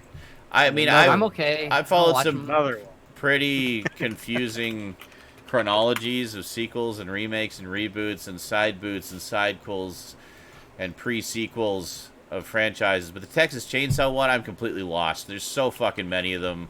Like, I've only ever seen the first one. I have the second one on my shelf. I'll watch that too. Here's all you need to see. Here's all you need to see. 1 and 2 and 3 and 4. They're good. Okay. Done. Good. That's it. All right. Anyway. All the other ones have been okay, but not necessary. Yeah. I heard one of the remakes was pretty good, though. The one from, like, early 2000s. Yeah. Yes, it's actually pretty good, but... 2003 one is good. I would say 2003, I would say that would be the only one that I would say watch it, because it does add some interesting additions to the mythos. Okay. And, I would say that I'd say seeing 1 through 4 is the only thing to see. A lot of people say 3 and 4 are terrible or 4 is awful. Look, I say that because they all have at least something interesting and new to add to the mythos, which is why the first remake is actually worth watching. And everything after that is, okay. Take it or leave it. Speaking of remakes, fresh off its Best Picture win at the 92nd Annual Academy Awards, Bong Joon-ho's film Parasite is eyeing Mark Ruffalo for the leading role in an American remake series for HBO. Interesting. So going to do a movie that I'd never fucking heard of until the Oscars. It just won a bunch of Oscars, and it's been getting buzzed for like a month. I heard about it beforehand. A lot of people were talking about it as just being this really cool movie. It's really good. I understand Bong Joon-ho is kind of one of those directors who creates worlds that invite further exploration, such as Snowpiercer, which I understand everybody really enjoyed, and Snowpiercer is getting a series as well. So, you know what's funny? I actually didn't really enjoy Snowpiercer, but I didn't hate it. I thought it was a great movie. I just there were things I didn't like about it, but like I would watch it again because they're so immersive and so rich and so interesting that even though I was like, is it right? I'm gonna fucking watch it again because it's still things. I bet I'll watch it more, you know. So it sounds like Parasite is kind of along those lines as well. So he did the host too. I would imagine the host, not the one that Stoud kept getting mailed, the good one. No, the good one. The good one. No, the good one. I remember your efforts to get that. You're like, they sent me the wrong one again. Yes, again. I just want to see this other one. But I know you did. I'd already seen it. I just wanted to have it in my collection. You did eventually get it. But, okay. A new untitled Sony... I'll read this one first. Okay. No, actually, I'm going to go back. I skipped ahead accidentally. Where am I here? Parasite... Where the fuck am I? Okay, here we are. Jake Johnson and Omar Sy, who co-starred in 2015's Jurassic World, are set to reprise their roles in Colin Trevorrow's Jurassic World 3, which is set to release on June 11th, 2021. I still haven't seen the first two. I don't even own the second one. I need to get that. Yeah, Snowpiercer and Parasite are nothing alike other than that they're very well written, very well acted, very well directed films. Yeah. It was not suggesting or even intending to imply that they are nothing alike. But clarifying for chat. Sorry. I didn't say they were alike or even imply it. No. So shut the fuck up. All right, carrying on. Not at all. We'll never shut up. No. Calm down. Jesus Christ! These things will not be changed. Okay. Anyway, Harrison Ford has confirmed that the fifth Indiana Jones film will start production in April of this year. The last indie film was, of course, 2008's Kingdom of the Crystal Skull, which everyone universally loved. So, there you go. It was okay. I didn't understand, like, the irrational hate that got. I mean... There was a few sequences I could have done without, but... it was... Overall, it was fine. Rumors... Yep. I'm hearing rumors about the new Indiana Jones movie that Short Round is coming back. Yay! Will we get to see Indy's diaper this time? Here's hoping. Well, no. Okay. Now I was responding to the short round thing, not the diper thing, just to clarify. I have an answer for that. It was bad timing. I have an answer for that. I have an answer for that. Depends. Oh! I hate my friend. All right. I hope Short Round comes back. That'd be cool. Okay, so here's some news that is both happy and slightly sad. Legendary actor Rick Moranis is returning to one of the franchises he helped build. but not Ghostbusters. For whatever reason. Yay! The actor, he's coming back. He's coming back. The actor is set to appear in Disney's upcoming reboot of Honey, I Shrunk the Kids. That's because Disney can pay him enough money. This will be Moranis'. That's the difference. This will be Moranis' first live-action role in nearly 23 years. Whoever owns Ghostbusters doesn't want to pay that much. Yeah, well, that'd be Sony. That's really what it's like. They're like, name a price for you to come back. And he was like, well... Yeah. And he gives a crazy Eddie number. Murphy just got $80 million for a fucking comedy special. 2 comedy specials, I think, but still. Yeah. I think he's 2 of them. Are any of those out yet? I'm sure he said something like that. Like, not out yet. I don't know. Give me Eddie Murphy money. Yeah. I hope I'm glad. I want that kind of has-been money. Come on. Well, I mean, he's earned it, man. He worked, whatever. Absolutely. Oh, yeah. Speaking of Disney, a sequel to the 2019 live-action Aladdin is currently in development, with the entire cast all but confirmed to return. The story is said to be an original. Why? The story is said to be an original take and not a remake of the sequels to the animated Aladdin. So it's not going to be the Return of Jafar. It'll be something else. So there you go. Boo. I don't know. Yeah. My only issue with that is that I didn't like the live-action Aladdin. Okay, but I'm personally not interested. But whatever. So just like Robin Williams was the best part of the animated one, was Will Smith the best part of the live-action one? Unfortunately, yes.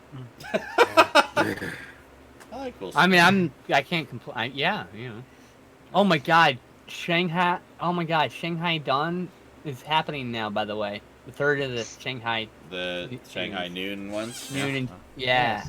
Cool. I can't wait. Finally. Is that Jackie Chan let's make a trilogy. and Owen Wilson? Yeah. Is it those ones? Yes. Yeah. Okay. I actually like Let's Owen make a Wilson. trilogy I of like Owen movies Wilson that too. no one Nothing- cared for no anyway. problem with him. I've always Oh, liked him. wow. It's like everyone hates his comedy, but I think that character's hilarious. Keep doing it more. I like Keep, Owen please. Wilson. Yeah. I thought he was. He has a character I like. I thought he was hilarious in Zoolander. I thought he worked really well with Ben Stiller. He was one of the things I liked about the Haunting remake was his character in that. Really? Thought he was I found funny. his character to be the most annoying part of that movie. Yes. No, he is the reason I would watch it again. Wow. But I mean, I genuinely like the character he plays. And, Wow. Like, a lot of these, It's amazing. Owen movies. Wilson is the only person that I know of that actually invented a new accent. See, you should have a supercut. Owen Wilson. Wow. Keanu Reeves. Whoa. Wow. Whoa. There is a supercut of Owen Wilson saying "Wow." I'm over and sure. over. Oh, I know. I'm sure. The best one is the supercut of Samuel L. Jackson saying "motherfucker" in various movies. Motherfucker, motherfucker, motherfucker, motherfucker. Motherfucker. Well, it's like there's one where he's talking to a guy in a car and he's like, "Listen, motherfucker, motherfucker, motherfucker, motherfucker, motherfucker." Yeah. All right. What else we got here? So we got there it is. A new untitled Sony Marvel film. I thought it said Rim for a second. New Sony Marvel Rim Job is set for release on October 8th, 2021. Rumors are going around that the film could be Kraven the Hunter, Spider-Woman, or even a Sinister Six film. Nobody really knows. So I guess there's not really any actual news there. But okay. We're working on something, said Sony. Cool. How about But we're not sure what yet. But it's something, and it's coming. Just make a deal with Marvel and stop it. I know. Just Knock it the fuck off. I know. It's so Just keep irritating. making Venom movies and Spider-Man movies. You're doing I was saying, it's like thing. Peter Griffin going, "Hey, stop it." That's what he just goes, "Okay." He goes, "All right." He goes, "Okay." All right. Knock it off. Stop it. Knock it off. Stop it.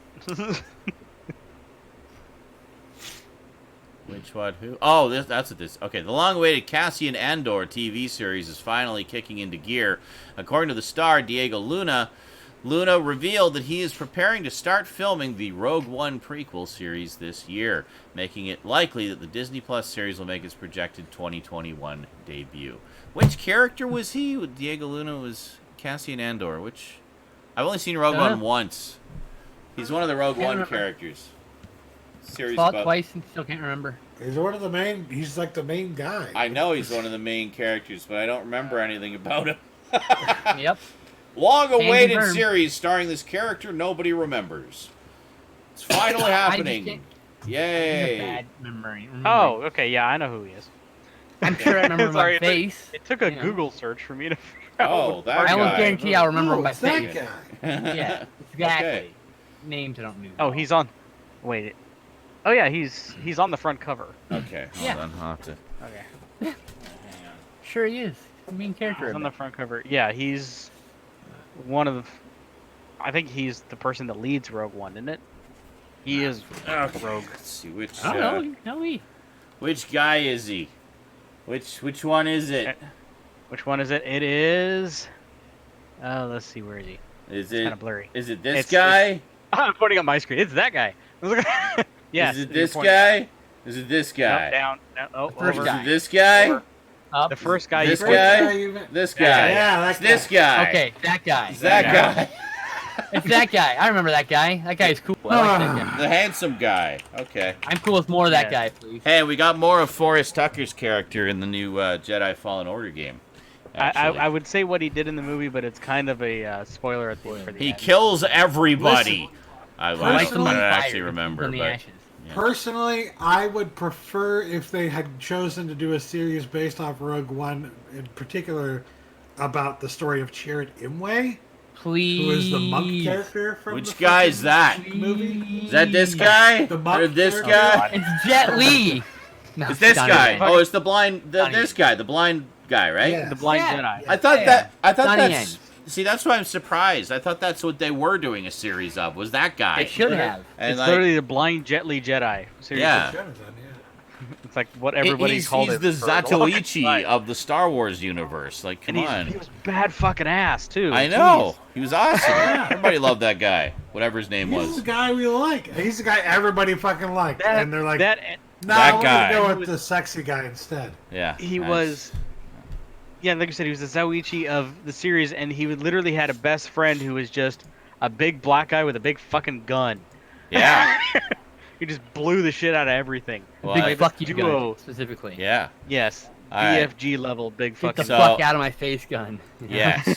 So carrying on here, Guillermo del Toro's stop-motion adaptation of Pinocchio has added 3 new cast members in Tilda Swinton, Christoph Waltz, and Ewan McGregor, as well as Del Toro regular Ron Perlman. This is not the same film as Disney's live-action remake of Pinocchio. This is the Del I'm Toro on board with anything Pinocchio. that Ron Perlman's in. Yep. Yeah, pretty much. And Pretty much. Del Toro, Yep. I mean, I'm pretty much on board for anything he does too. He's consistently excellent filmmaker who Del Toro genuinely loves in the film. last, I would say the last like 5 or 6 years has been pretty much knocking it out of the park with practically everything that he does. He's never made a bad movie. And the latest video game to big Not yet. screen venture, Sonic the Hedgehog, hit theaters this week. At long last. Cool. Has anybody seen it? I have not had a chance to. A bunch of people in the chat, but not me. Some people in chat saw it. Oh, you guys? Yeah, some of them. You guys see it? I heard- surprisingly good, actually. Yeah? I said I've heard through the rumorville that it is not gonna blow you away, No. but it is a lot of fun. It is. That's all I not- want. That's all I care about. It's a lot of fun, and a lot of people were comparing it to on the level of Detective Pikachu. Really? That's interesting. Yes. That reminds me of an SNI when we were talking about Detective Pikachu and the first Sonic trailer hit, and Stoud was like, look at Detective Pikachu. Now that's how you do a video game to screen thing. Not this fucking Sonic the Hedgehog crap. People are going to look at that and say, but this isn't as good as Detective Pikachu. Yeah. It's as good as Detective Yes. Pikachu. Apparently it is as good as Detective Apparently. Pikachu. So yeah. Excellent. Fuck you, Stoud. They were saying the guy who voices Sonic, you know, the character in the movie Sonic the Hedgehog, is brash, arrogant, Yep. annoying, loud, and they love it. As They're he like, should be. that is Sonic. That's Look- what he should be like, yeah. They didn't tone him I just down have to at say, all. in defense of myself, No, I'm no glad defense. that they went back and fixed everything that I took issue with.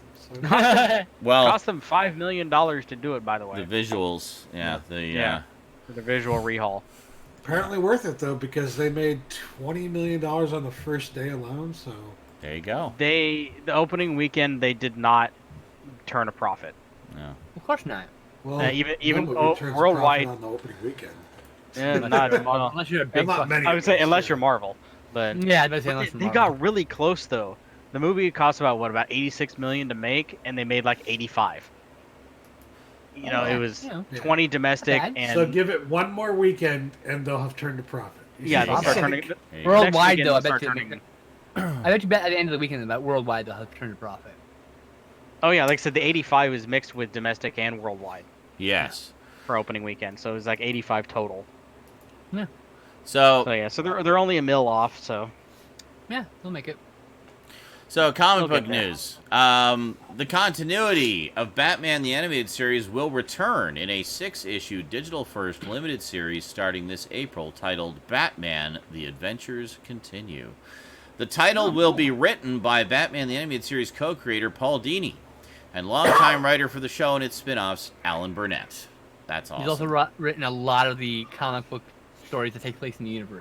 Nice. The Adventures Continue will feature characters which didn't appear in the original TV show, including Jason Todd, the Red Hood, Deathstroke, Azrael, and more. Cool. Ooh, I would love to see a 90s animated series Red Hood. Yeah. I want to see Azrael. That's going to be fucking sweet. Yeah. 90s series animated Red Hood would be great. And this excites me. In the wake of the Netflix adaptation of the horror comic Lock and Key, series creators Joe Hill and Gabriel Rodriguez have announced that they have begun on a new one-shot of the long-running comic book series. The duo also teased another full volume to follow. The planned additions will include the first full-length volume in the Lock and Key universe since 2013, when the miniseries Alpha and Omega completed the series' primary story arc.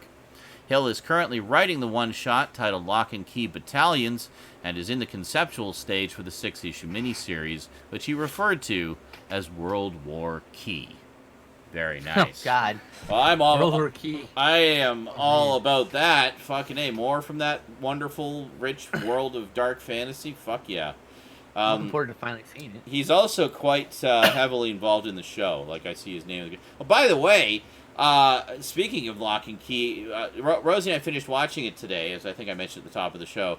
The last 2 episodes were directed by Vincenzo Natali. Oh, he did yeah. And, how cool is that? What was the other movie? He did the other movie. I can't remember off the top of my He head. did that horror miniseries, too, the one that The Kingdom was based on. The original version of it. Not in English. And he's done a lot of other horror stuff, a lot of horror films and whatnot. Mm-hmm. But quite a seasoned director, and it was cool to see his name in the credits.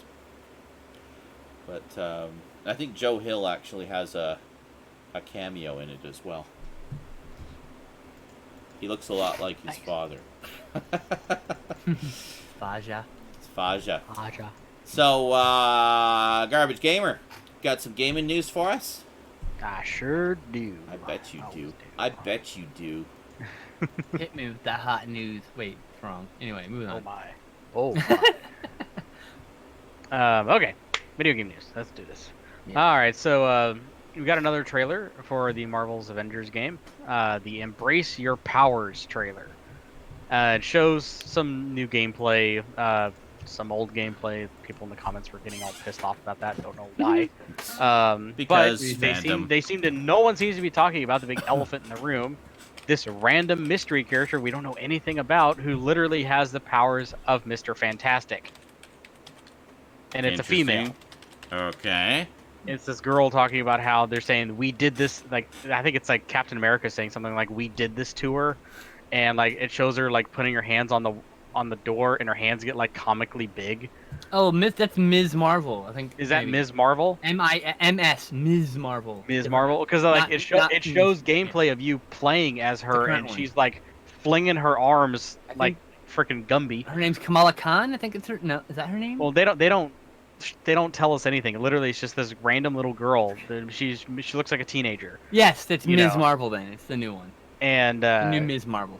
And yeah, they show her just like smashing shit like fucking Hulk, but like with giant, oversized hands. Yeah, she has like super strength, but she can like make her fists huge, and she can like stretch her arms. She's all like I said, they're kind of like Mr. Fantastic. She could just like bend. I think she's a Skrull. I think she's like a Skrull or half part Skrull or something like that. Yeah, like I said, there's no real other information. They just show it for. I don't know much about the maybe character, like 5 or 10 seconds, and then that's about it.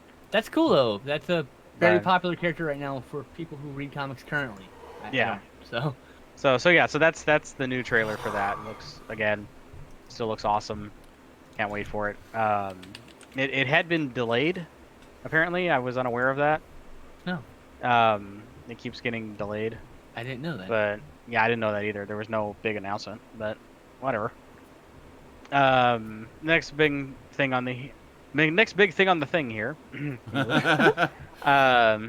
The Need for Speed franchise. Sorry if I can interrupt for a moment. My mistake. Riet, which was what The Kingdom was based on, was directed by Lars von Trier. For some reason, I always get Lars von Trier and Vincenzo Natali mixed up. Oh. Vincenzo Natali directed Cube. You remember Cube? One of the Splice, and right? Splice, yes. Okay. I love remember Cube. Splice. I saw that recently. So he's done a lot of episodes of TV shows recently.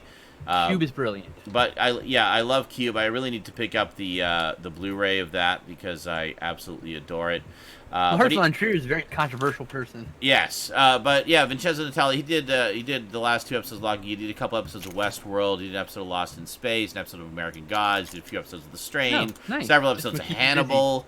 In terms of movies, he did Haunter, Splice, Nothing, Cypher. Oh, Haunter! I gotta see that. A few episodes of Earth Final Conflict, and then of course Cube, which was the big thing that most of us would know. The original Cube, not the sequels, because you know those were other people. But yeah, anyway, really cool director, very very. So back to what visionary Garbage Gamer was saying, and something about Need for Speed or something. Interrupted him. Yes. So I just need to correct that because I knew the comments would be bombarded. Actually, Sean, that was Lars von Trier, not Vincenzo Natali.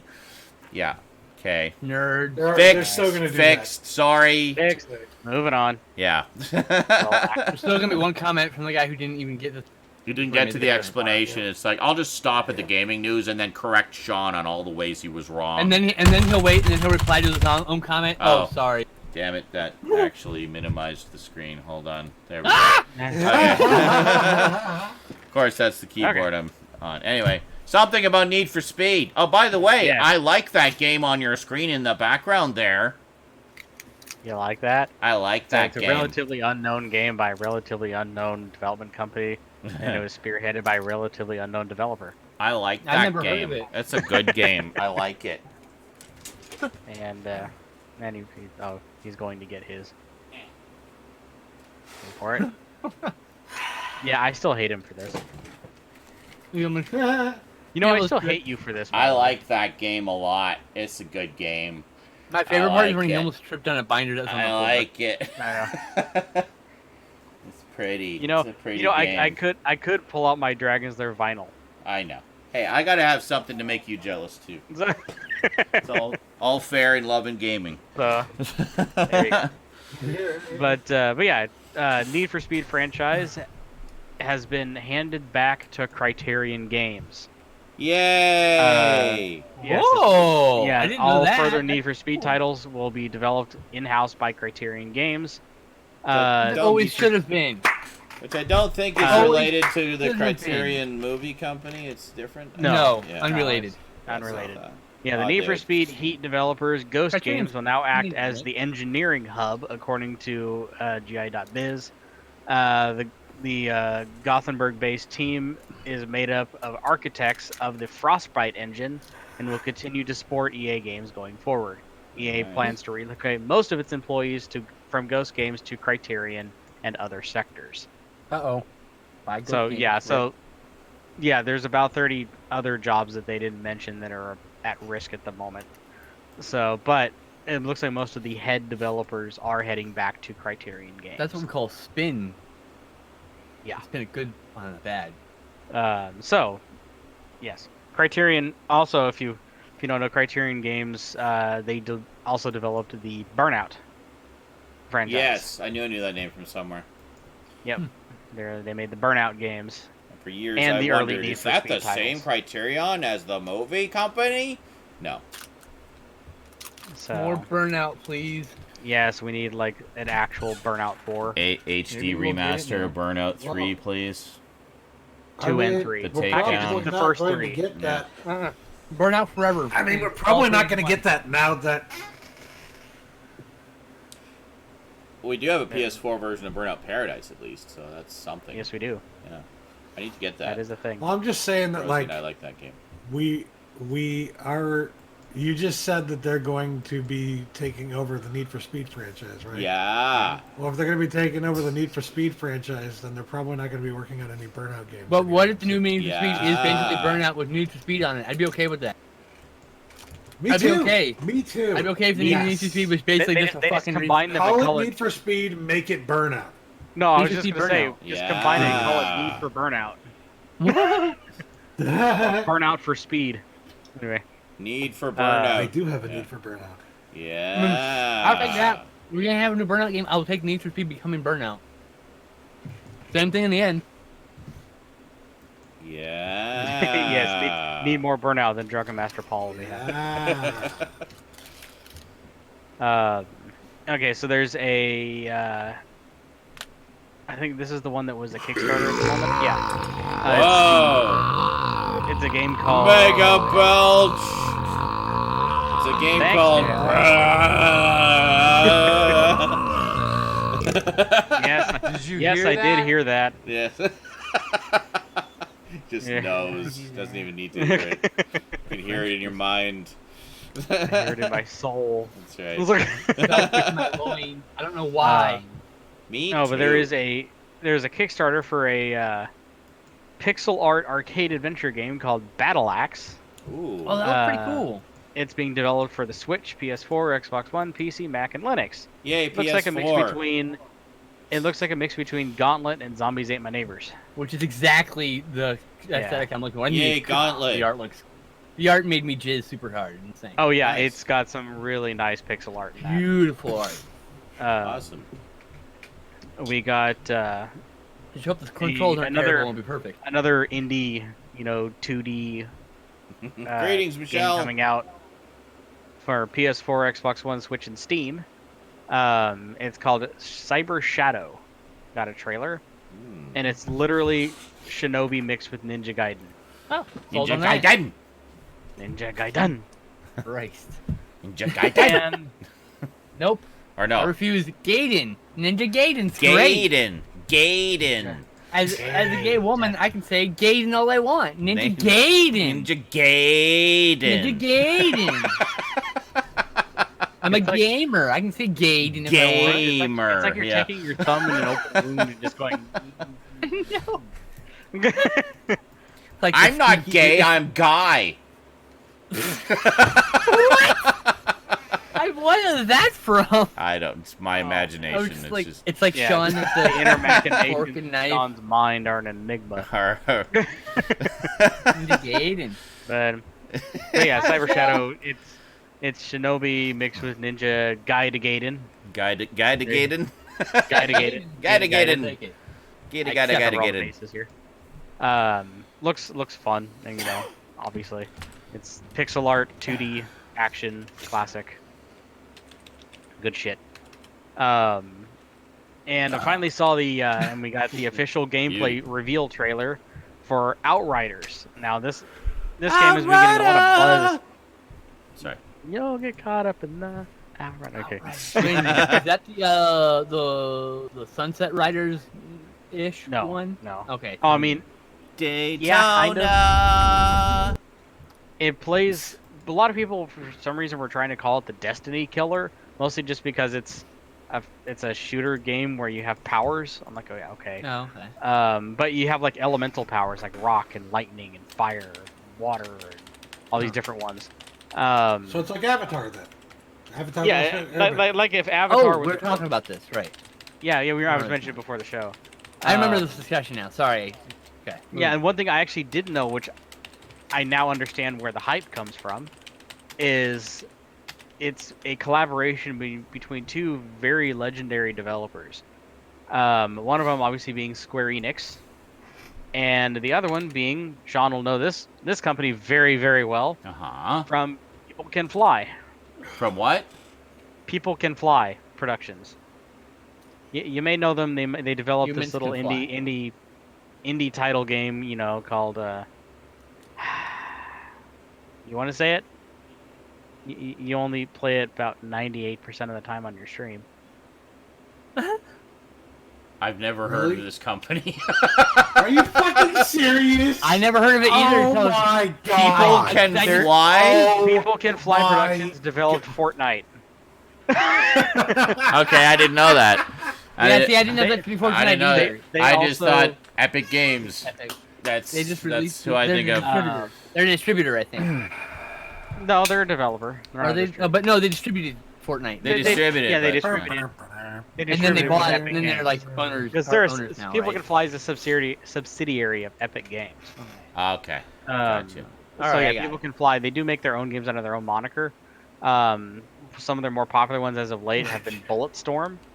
Oh yeah. Is another one What they did. game have you been playing 98% of the time, Sean? Well, I thought Fortnite, obviously, but I've never seen the name People Can Fly anywhere on there. It's always Epic, so I'll be looking for that now in the credits. Yeah, Fork Knife. Yes. Fork Knife. But they also developed, a little unknown third-person shooter called Gears of War. Yeah, I never heard of that. Yeah. So we have the people, Square Enix, from the developers of, I'm not even going to say it. I'm going to say Bulletstorm and Gears of War, joining forces and creating a first-person shooter RPG. Not sure if it's multiplayer. Kind of looks multiplayer. It honestly kind of looks like freaking Apex Legends. Okay.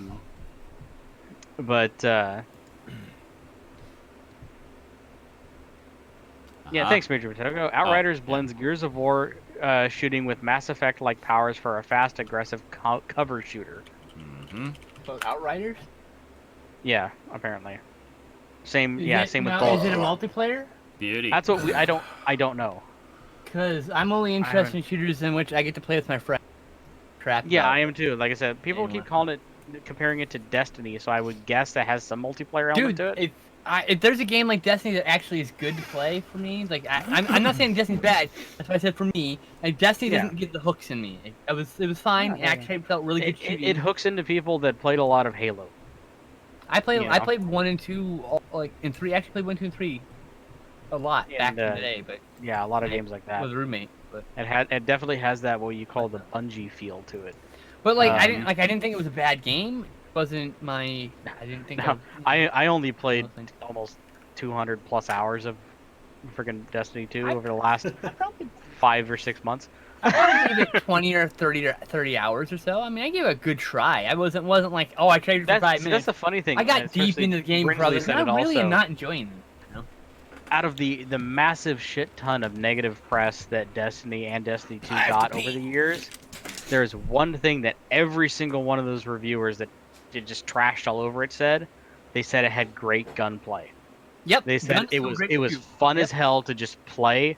Everything else was terrible, which I honestly I don't disagree with. I don't. Navigating the interface is a pain in my dick, and I hate it. That's the only thing I really hate. I will openly admit it is. You have to get used to it.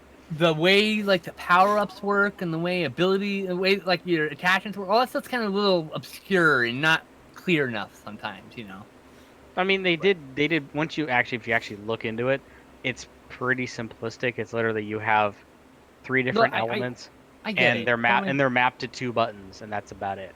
I get it, but my point is it's one of those things where it's not clearly defined. And that's what actually the exact opposite is one of the reasons why people didn't like it. Is they said it was too simplistic. There was not a lot of customization. There wasn't a lot of really nitpicking down your character. It was literally everyone played the same character just with slightly different looks. That's the game they wanted to make, guys. It's not the game you wanted but that's the game they wanted to make, and you don't have to like it. I didn't like it. I just moved on. I went to another game. It's like I played probably 10, 12 hours of Fortnite. I'm not into it. Very much not. I'm good. You know, it's not a bad game, just not my game. Oh, Apex is. I've played 2 matches in Apex Legends. Me and Sean. I was done. Apex Legends together. I was done with Apex after I think 1 or 2 full rounds. Yeah, I just like nah. It's not that I have a problem. I don't want to play solo. I want to play with friends, and like Sean said, he would try Apex. Even when I play with friends, and I've tried with both Fortnite and with Apex, I just don't like battle royale games. I don't like battle royale, but man, the guns in Apex feel so good because they're just Titanfall. If I wanted the guns from Apex, I'll just go play Titanfall. I get that. I don't have any of the Titanfall games. I have I have the PC version of Titanfall 1 and 2, and I have the PS4 version of Titanfall 2 because I got it for like $4. Is there a PS3 version? I like Tetris Battle Royale. That's a different kind of battle royale. That's weird. It's weird they call it a battle royale at all. No, the only reason it's called Battle Royale is because there's 99 other players at the same time. Yeah, exactly. I get it, but like that's what makes a battle royale a battle royale. But it's not the same thing. It's not a battle royale in the way that other battle royales are battle royales. That's the thing. It's pretty fucking frustrating. Like But do you have boxes? Do you loot people's corpses for stuff? Do you have healed kits? You don't have any of the things that a fucking battle royale does. You do earn points that you can use to unlock things. Sure, that's not anything to do with battle royale though. That's not a battle royale. That's just loot box shit. There's nothing wrong with that. And the game looks fine. Do you have loot boxes? I'm just like, no. You loot people. You loot people. A battle royale game is like the movie Battle Royale. That's why the genre exists. Yeah. Texas Battle Royale or Tetris. Sorry, Tetris Battle Royale. Texas Battle Royale is watch. Tetris Battle Royale is not Battle Royale. It's just a Tetris arena battle, basically. Similar in that last man standing. I guarantee you, if they came up with the idea for Tetris 99 before the whole idea, like if the battle royale genre hadn't been created yet, before pre-PUBG, pretty much. Yeah. They would have called it Tetris Arena. Or something like that. Or Tetris Elimination. Something very similar did come out, actually. A lot of the same gameplay elements from Tetris 99 came from Tetris Battle on Facebook. Yeah. Actually, you want to talk about a game that's, as simplistic as Tetris, that also had I guess you would say a quote-unquote battle royale kind of mode. That would be, what was it, Pac-Man 365? Oh, yeah, that was Oh, yeah, I never got to play that one. It's cool. And that one was literally 256. That's the one you're talking about, right? I played that one. Yeah. It was some Pac-Man. Yeah, it's an Infinite Runner Pac-Man. Infinite Runner. It's a really cool Infinite Runner Pac-Man. You just keep and it was mixed with randomly generated areas and user generated areas. Yes. Where people were creating little areas and just like shoehorning them into the level as you were playing. Yep. So they could so it's sort of like a battle royale, except like you're trying to survive against a crowd of people trying to fuck you over constantly. But yeah, that's a good game. I like that one. Good stuff. I got that. Tetris 99 is very good, and I like it. I think it looks cool. I just don't. I remember when all of you guys were I bought an entire system for it. Were hooked on Tetris Battle. I never played it. I thought you were on that group list. Well, nope, I never played it. No, it was never my thing. No, it was you and Kat. And Cass too, wasn't it? It's Justin and Cass. It wasn't me. Yeah. I never played that. Sean played a lot of it too. Yeah. Yeah, I know there was a good group of you guys. Yeah, I never played it. It was never. Neither did I. I think I played a couple rounds. I like Tetris, but I don't really play. You got annihilated. I'm just like, yeah. Because at the time it was a Facebook game, wasn't it? I'm not a competitive player, so I don't really care. I just want to test myself to get better at Tetris. That's about it. The thing is there an offline mode? Is there an offline mode for Tetris 99? There is now. You have to pay extra for it though. Like the base game itself is free, but you have to pay for the $20 a year for the internet service in order to play it. And then the offline mode is like DLC that you have to I don't know. I don't want to so, play it. yeah. I don't care. Really? It's not that expensive. Fucking it's highway like robbery. I'm not basically paying. like $10 or $20 for a Tetris Every game. other company gives me a server for free. For what? What are you talking about? What? A conversation that Tetris you've been 99. gone the entire time on. What So costs too much to play? Tetris 99 apparently. Cool. Well, You how have to about pay $20 a year for the internet on the Wii. I'll happily play that. $20 a year. I don't have to pay anything on my PlayStation to play those PlayStation games online, right? Can't I just play them? do. You do? Oh, I don't play them either. You gotta play That's why I play PS. the PC, because I don't have to worry about any of this shit. You have That's to right. pay for PS Plus. Yeah, I don't play that. See, that's why I don't do that either. So it's alright. But that's okay. PC. I don't pay for it. I'll play Tetris 99 with you, Stout. So right around the same time you play Fortnite with me. So there you go. No, you Also, won't because you don't have a fucking Switch, and that's what you Yeah. need to play it. I don't need a Switch. It would be nice to have one, Hey. but I don't need one. No, to play the game. Tetris 99 is only on Switch. Oh, I thought it was a mobile game. No. Nope. No. Oh my god, I don't just play mobile games. I know. You Dive just, into mobile gamer confirmed. you just I need mostly memes. I need play memes and mobile chip games. posts. I love that mobile game Animal Crossing and that If mobile you are game watching Tetris this- 99 and you're that watching mobile it- game Outer Worlds. You Mobile you game must- Fallout You 3. must go to the Discord. You must make some Scout memes right now. If you're watching this, I don't care if it's 10 years from now. Go to our Discord. Probably still there. Be the first one to post in years. Give me some Stout memes. Okay, boomer.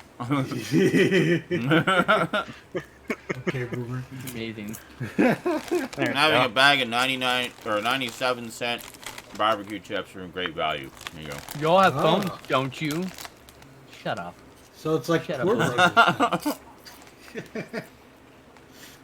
Don't premiere your fucking mobile games at E3. Nobody cares. Yeah, not to play. Make your own thing for mobile games. Yeah, so people who And then care people about who care mobile about- games can go. Yeah. Mobile games should get their own fucking conferences. Like they should have their own like not like they should be at E3 still. They should have their own like presentation, whole separate, or at the end its own section that we can just Like the we can PC show that they have at E3 now. Yeah. yeah like And, just have its own section. And yes, Duncan, they are surprisingly good. I'm okay with And one or I two am. announcements Yeah. for like big mobile app games in their presentation. That's fine, but please stop derailing the whole thing for 45 minutes talking about this game that literally no one cares about. And then when you ask for it to come to PC, you go, "You'll have mobile phones." Get fucked. Just get fucked. How many No. people were so excited to play that new Command and Conquer game? There's a Look, new can I Command and just Conquer say- game. Can It I was just all say- announced for mobile. Go ahead, sorry. What, Justin? I don't care about that at all. I would love a new Yeah. mobile game, or not a new mobile game, a new Command and Conquer game for Oh. PC. One thing I'm really tired of when it comes to the announcements for mobile games at E3 and pretty much every other conference that they get released at, could we stop with the same exact cookie cutter fucking advertisement that they have for every single mobile game as they're like announcing it? What? Where some guy or girl walks into a fucking coffee shop, sits down, and they pull out their phone and they start playing the game. And the world around them starts changing into a fantasy land. It's like they're actually in the game that they're playing on their phone. Get fucked. God damn, I have seen that same ad like 50 fucking times. Can No we one- please Every not time do Candy that ad Crush ever fucking again? gets a commercial. No one in the history of ever has ever been immersed in a phone game in public. In public, I say, because if you're by yourself, you can get immersed in anything. All right. In Yes. public, unless you have maybe headphones. I guarantee you, E3 2020, there's going to be at Thanks, least Stone a couple Sours, fucking Michelle. ads like that. I guarantee it. Yep. Yep. And last year, the biggest middle finger fuck you of the E3 press conferences was the announcement. I think you know where I'm going with this. Was the announcement of Commander Keen. Oh my God! They were remaking Commander Keen. Commander Keen, The announcement- Commander like, oh Keen. my God, Commander Keen! They showed the character. I'm like, it's a little derpy, but that's fine. What are they gonna do with it? Mm-hmm. And then a phone popped up, and I damn near punched my screen. I was so let down. And it was not only a shitty fucking phone game, it was a shitty fucking phone game where all you did was click the screen or poke the screen. And it was an infinite fucking jump runner game. Yep. It's just Jetpack Joyride, but less good looking. It was Jetpack vertical Joyride was fun though. And on console. Jetpack Joyride. Yeah, it was really right. But good. The point is, there's nothing creative about that. They're not actually doing anything with the fucking franchise. They're just using the name to sell it. It's not like there was segments in Commander Keen where you had like running segment. It's not that kind of game. It's not. It was a platform where you shot things. You know, like so make a platformer. It could be a mobile game. Just make it a fucking platformer. Is all I'm saying. You want to know how popular these games were? They got announced at E3. Both the Command and Conquer and the Commander Keen game got announced at E3. I think Command and Conquer was Commander Keen was last year. Command and Conquer was the year before. As soon as E3 happened and everyone got their bitching out of the way, they vanished off the face of the planet. Yep. Like, no one talked about them. No one played them. I think Command & Conquer is gone off the Play Store. Just gone. It doesn't fucking exist anymore. That's right. You know, and it's just like, because they are... Oh my Nobody wants them. When you have... And they had the gall to actually try to get some of the original developers from Westwood Studios and claim that this was an original Westwood Studios game. Oh, God. Fuck you. You know, this literally had assets in it that looked like, you know, pre-rendered fucking assets that you'd get in a game creator program. You know, shit that everyone uses. I mean, there's like I recognize that tanks. table. I mean, it's like, it's shit we saw on the fucking PS2. I'm sorry. You know, it is at the time, it was 2018, and then that was 2019.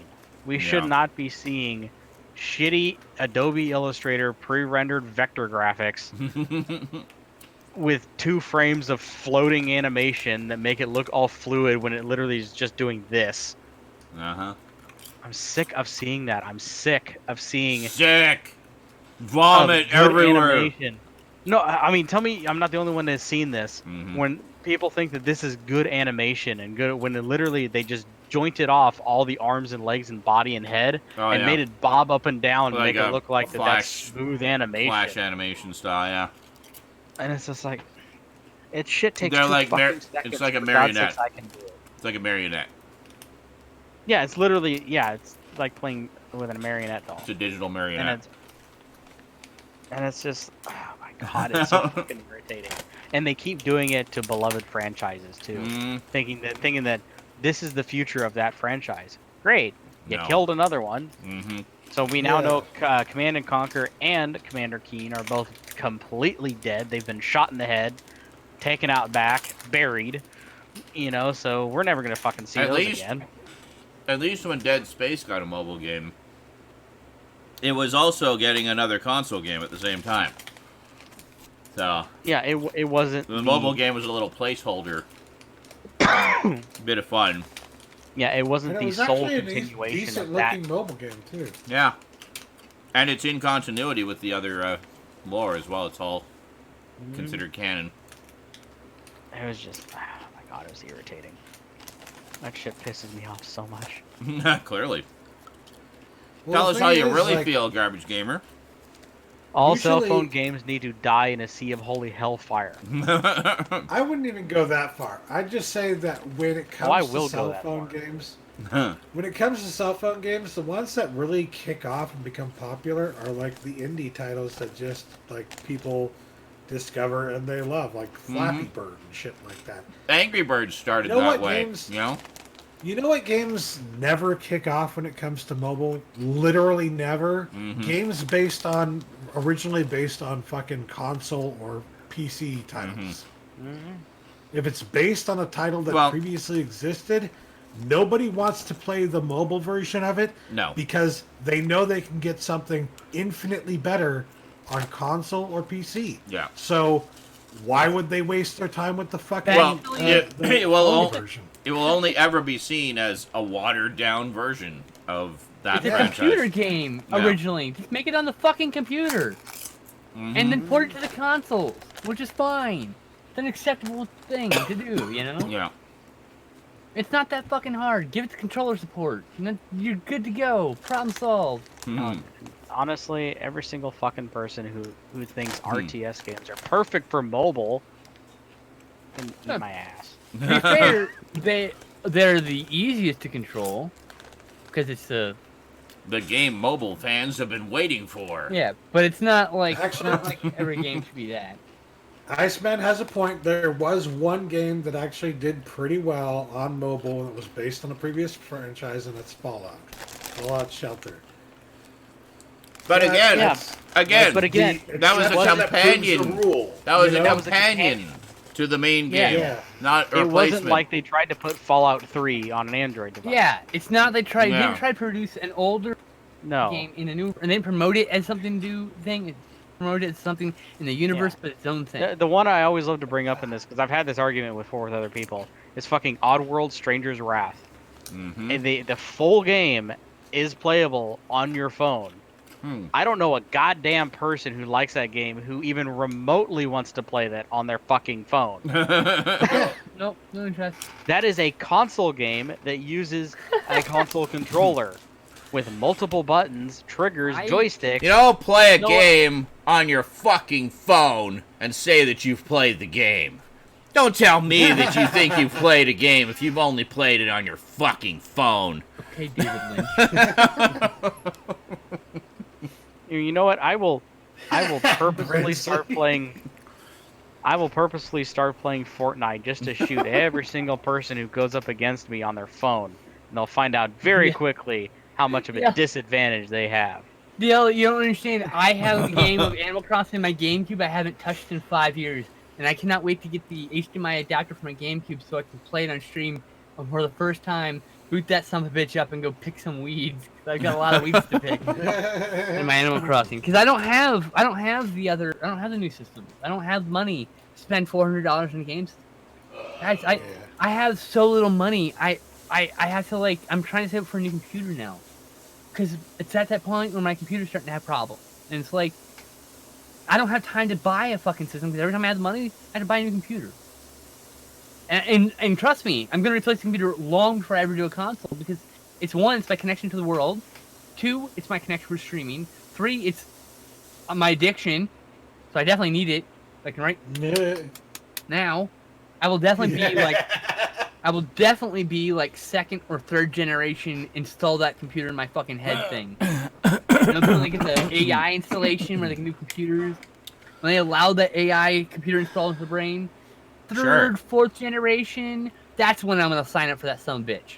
I want to make sure no one's going to get hacked right out the gate, you know? Make sure they plug some vulnerabilities. So is that it for gaming news? That's it. All right. Sweet. What do we got for pickups this week?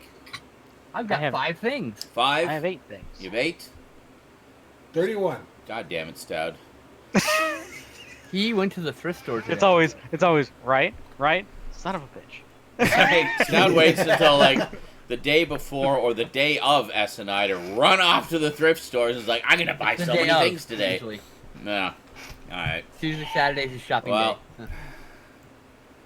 Hello, other me. Well, let's start with Stoud just to get it out of the way.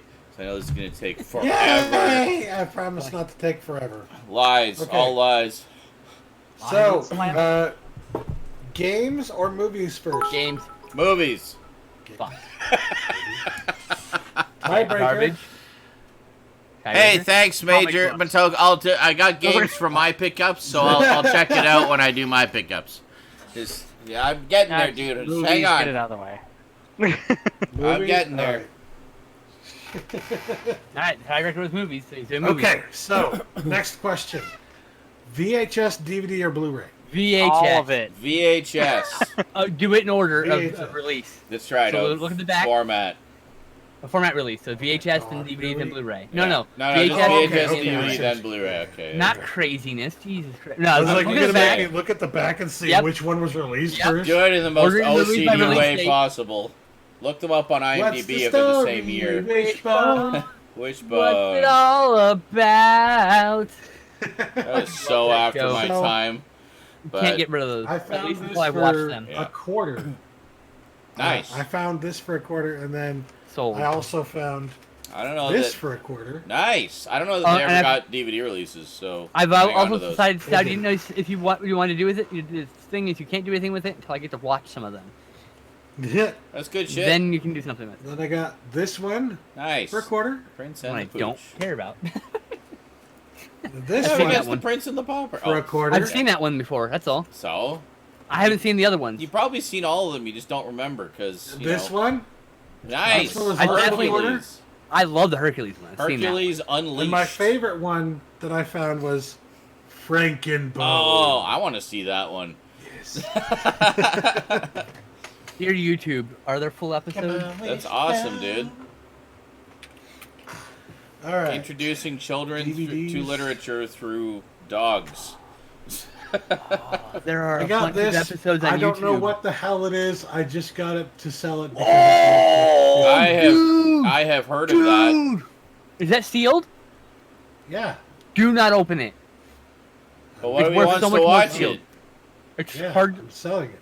It's so hard to find those things. Skywatch DVDs are hard to find. They're like the conspiracy theory guys. They're like short Oh. print runs. So Well- Nice. Well, look it up first and see if it's actually worth anything. it is. It It's may way not bottom. actually be worth anything. It is. But I'll tell you what. looked it up. If it wasn't worth anything, it's worth picking up because they're fucking weird. It's worth watching. I'll look it up If it right was open, now. I'd say watch How much it. is it If it worth? wasn't open, Oh, is it Let's the see. Mothman prophecy? Wormwood. Yeah, Prophecy. The Mothman worm- prophecies. That's the one. The Wormwood Wormwood prophecy. Wormwood prophecies? Mothman. Probably on correct. YouTube. Watch. Yeah, if it's on YouTube, absolutely. But like, man, Okay. those Skywatch DVDs are weird. I Wormwood? also got this to sell. Wormwood with a Y. Yeah. Yeah, what do we got right. the No, DVD hold on. for? What is that? What is it called? Can someone just give me a straight answer? Wormwood Wormwood prophecy. Can you show Yeah. me the thing so I can see how it's spelled? Jesus Christ. WYRMWOOD. WORMWOOD. Can you just Oh! hold it up? Thank No, you. Oh my Wormwood God! prophecy. You're right. Wormwood It is prophecy. oh shit! I am Thank you. sorry. Thank you. I forgot they misspelled the word wormwood. I got a Y, not an O. I'm just saying, in Alright. case you're curious. Okay. So I got this. It's DVD. yeah, right. A girl skateboard company movie. I was like, okay.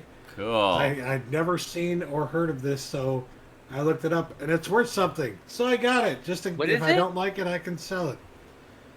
I'm A girl confused. skateboard company movie.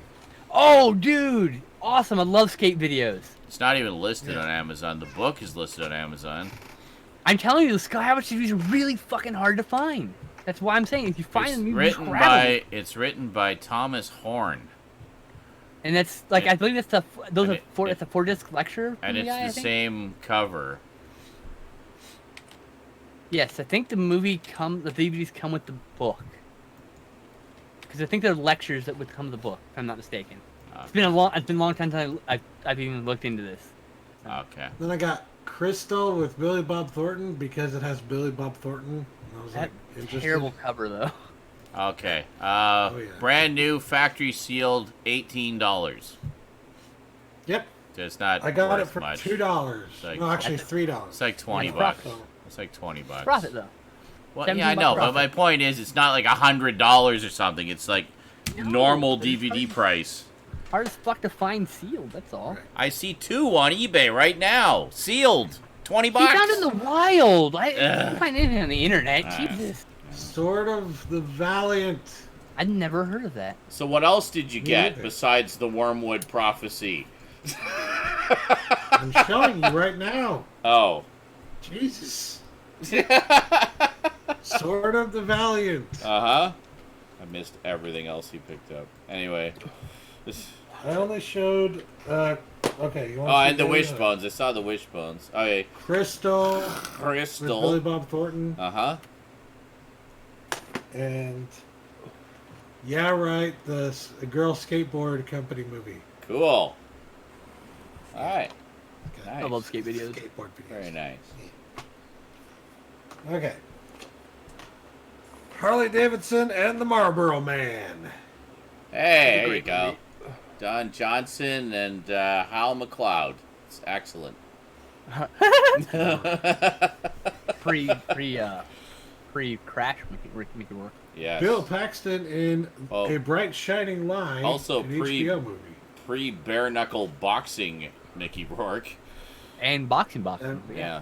And we were talking about this before the show started, and how it's one of many DVD cases, well, movie artwork, where there's just a big old face overlooking a river. Yeah. Body of water. Head superimposed over Vista. By the way, anybody wondering, there's no pre-show stream this week. They were just talking about it themselves earlier. Yeah. There's no pre-show this week. Yeah, we were just fucking around. Sorry for the confusion. Sorry.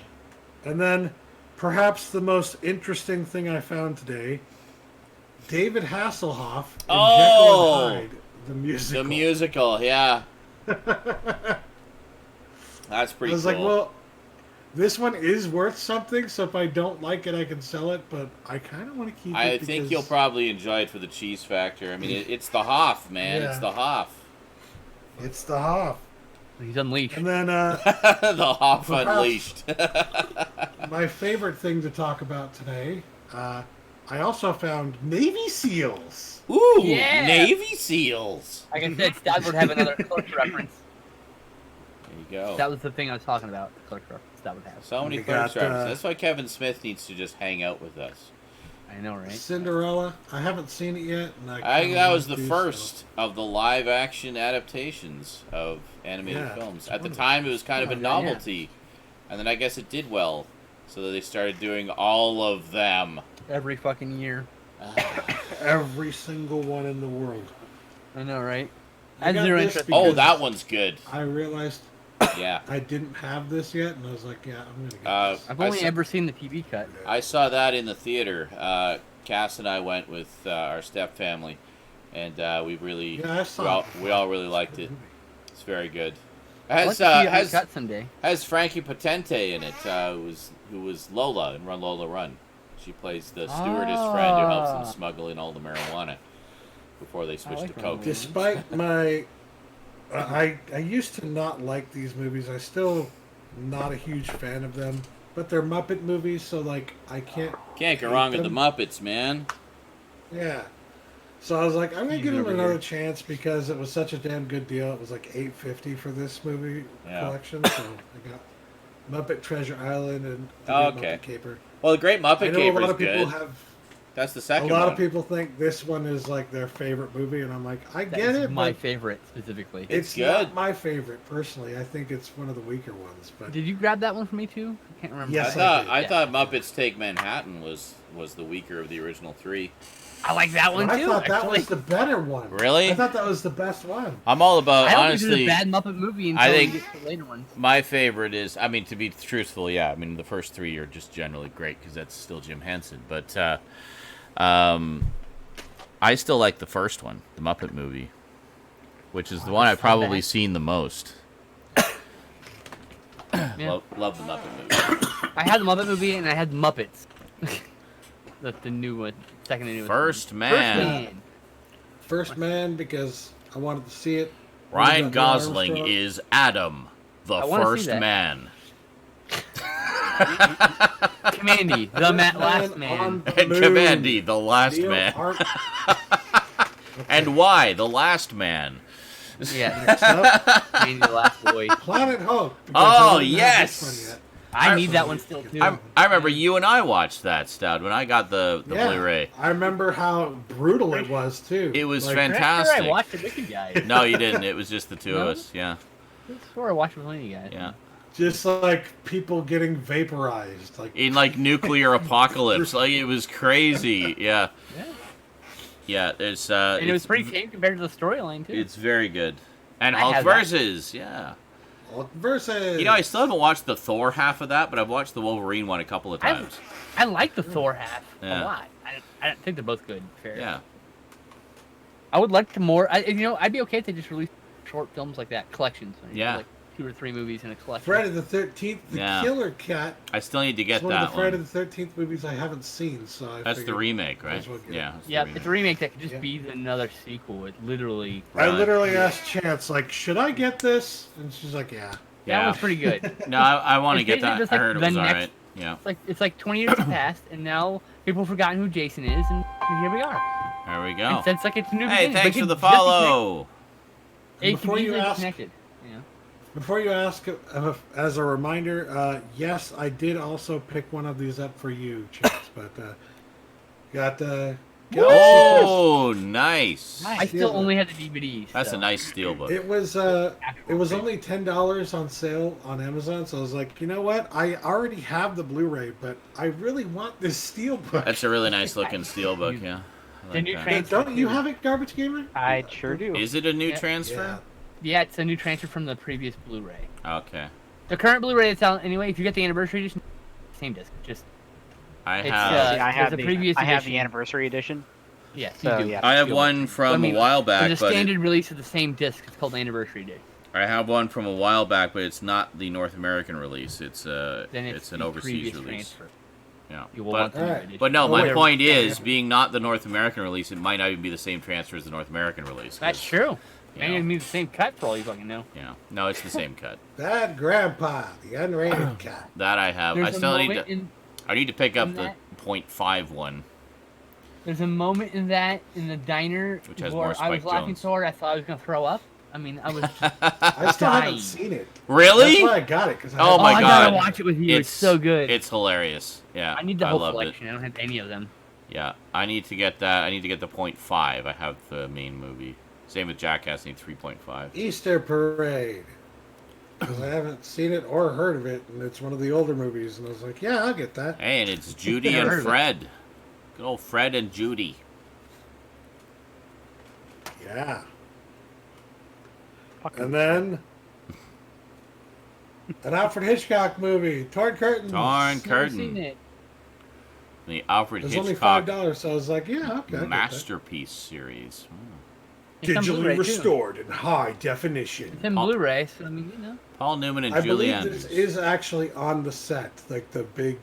Oh, is it in my set? I'm pretty sure it is. Yeah. I can go look, actually. It's one of the big notable I have ones. everything thoroughly cataloged. 1 second. Paul Newman, that reminds me, I still gotta watch Cool Hand Luke. For the Blu-rays, this one I got not for the movie, but for something else. Let's see if you can tell why I got it. For the gorgeousness of Angelina Jolie, the fact it's in a clear case. The case. Okay. The clear case. Yeah. Yes. Okay. Because.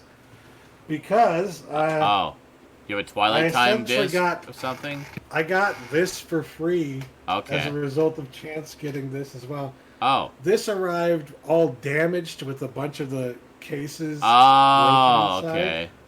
So they sent a replacement and let me keep this. Yeah. So I was like, yeah, I'll just keep this, but I need to replace the cases. So I literally bought this just for the case. But is it... you might be mad. It has to be a thinner case, I think, I double-checked the thickness of the case. Make sure that... no, they might be... No, it is the same thickness. No, they've been using regular... The thin cases are a short demand, so they don't have those anymore. So they have regular clear cases now, for a while now.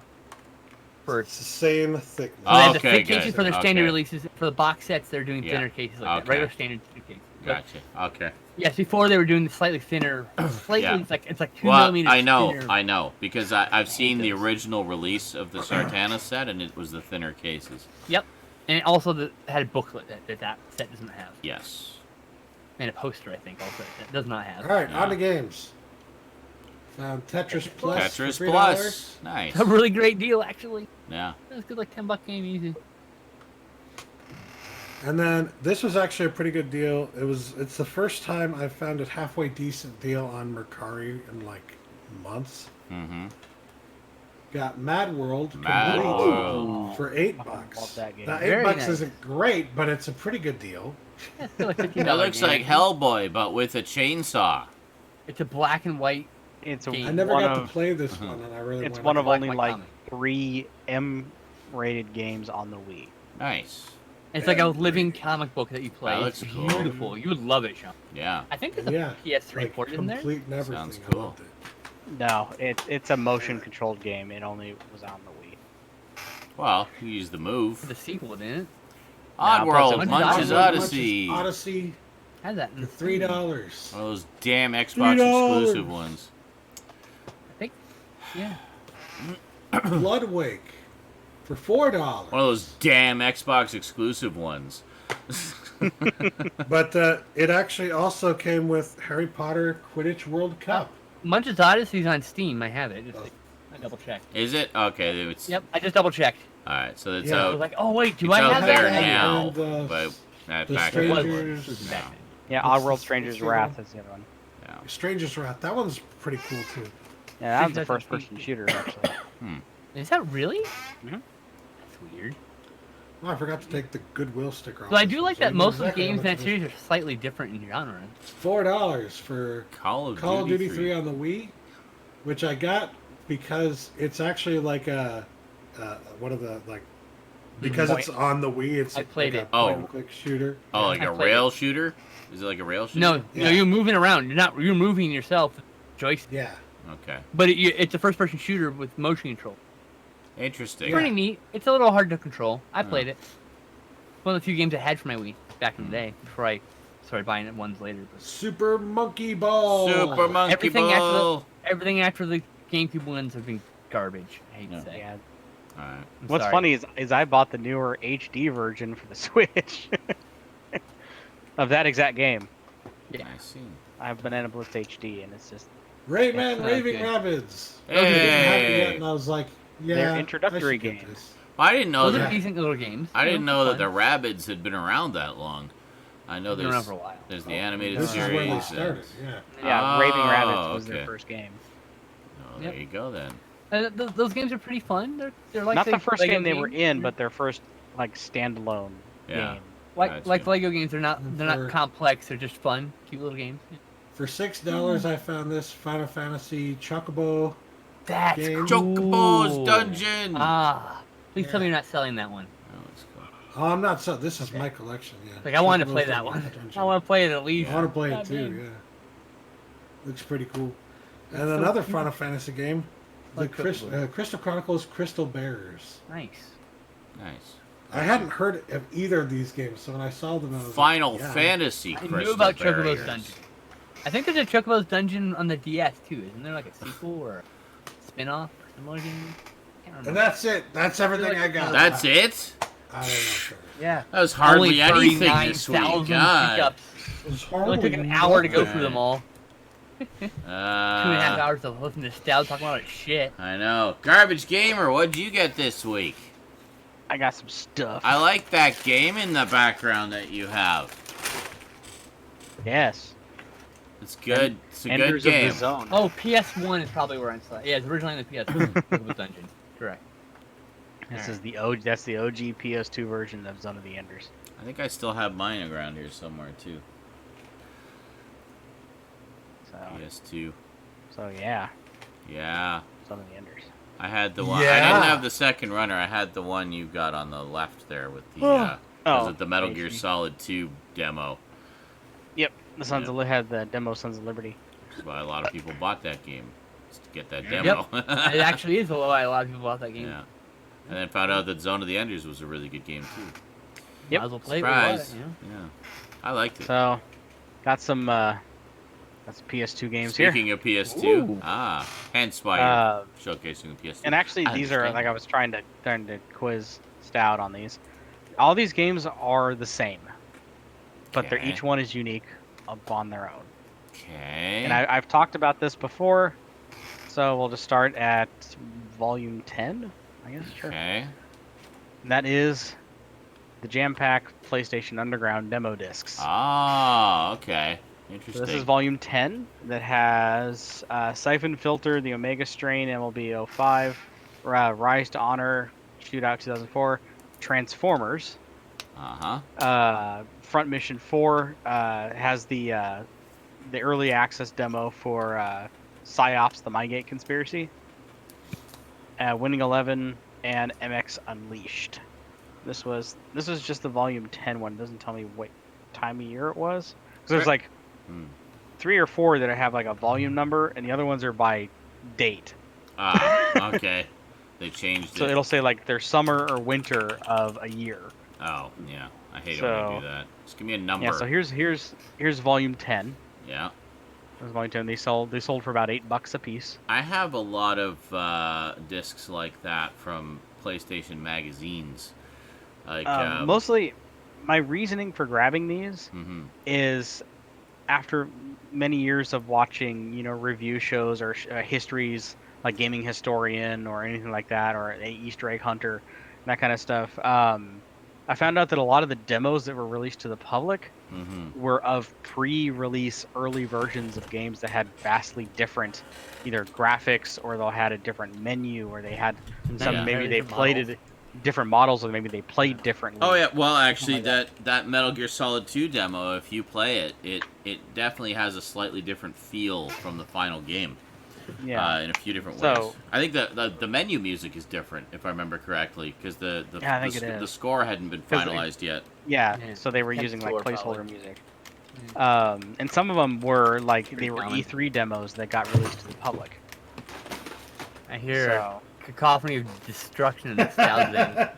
What's going on, Stoud? Jesus. So the next jam pack we have here is volume 11.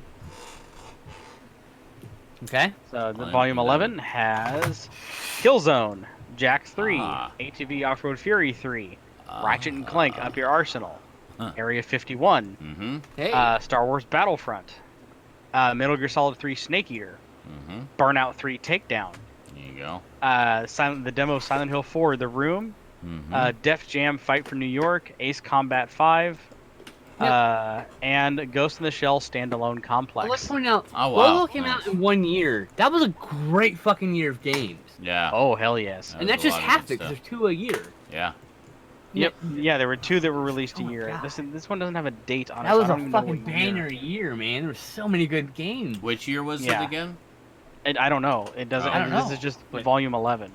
Whenever Burnout 5 to Burnout Takedown. Burnout 3. Ace Combat 5. Burnout 3. Ace Combat 5, Burnout Takedown. 2004.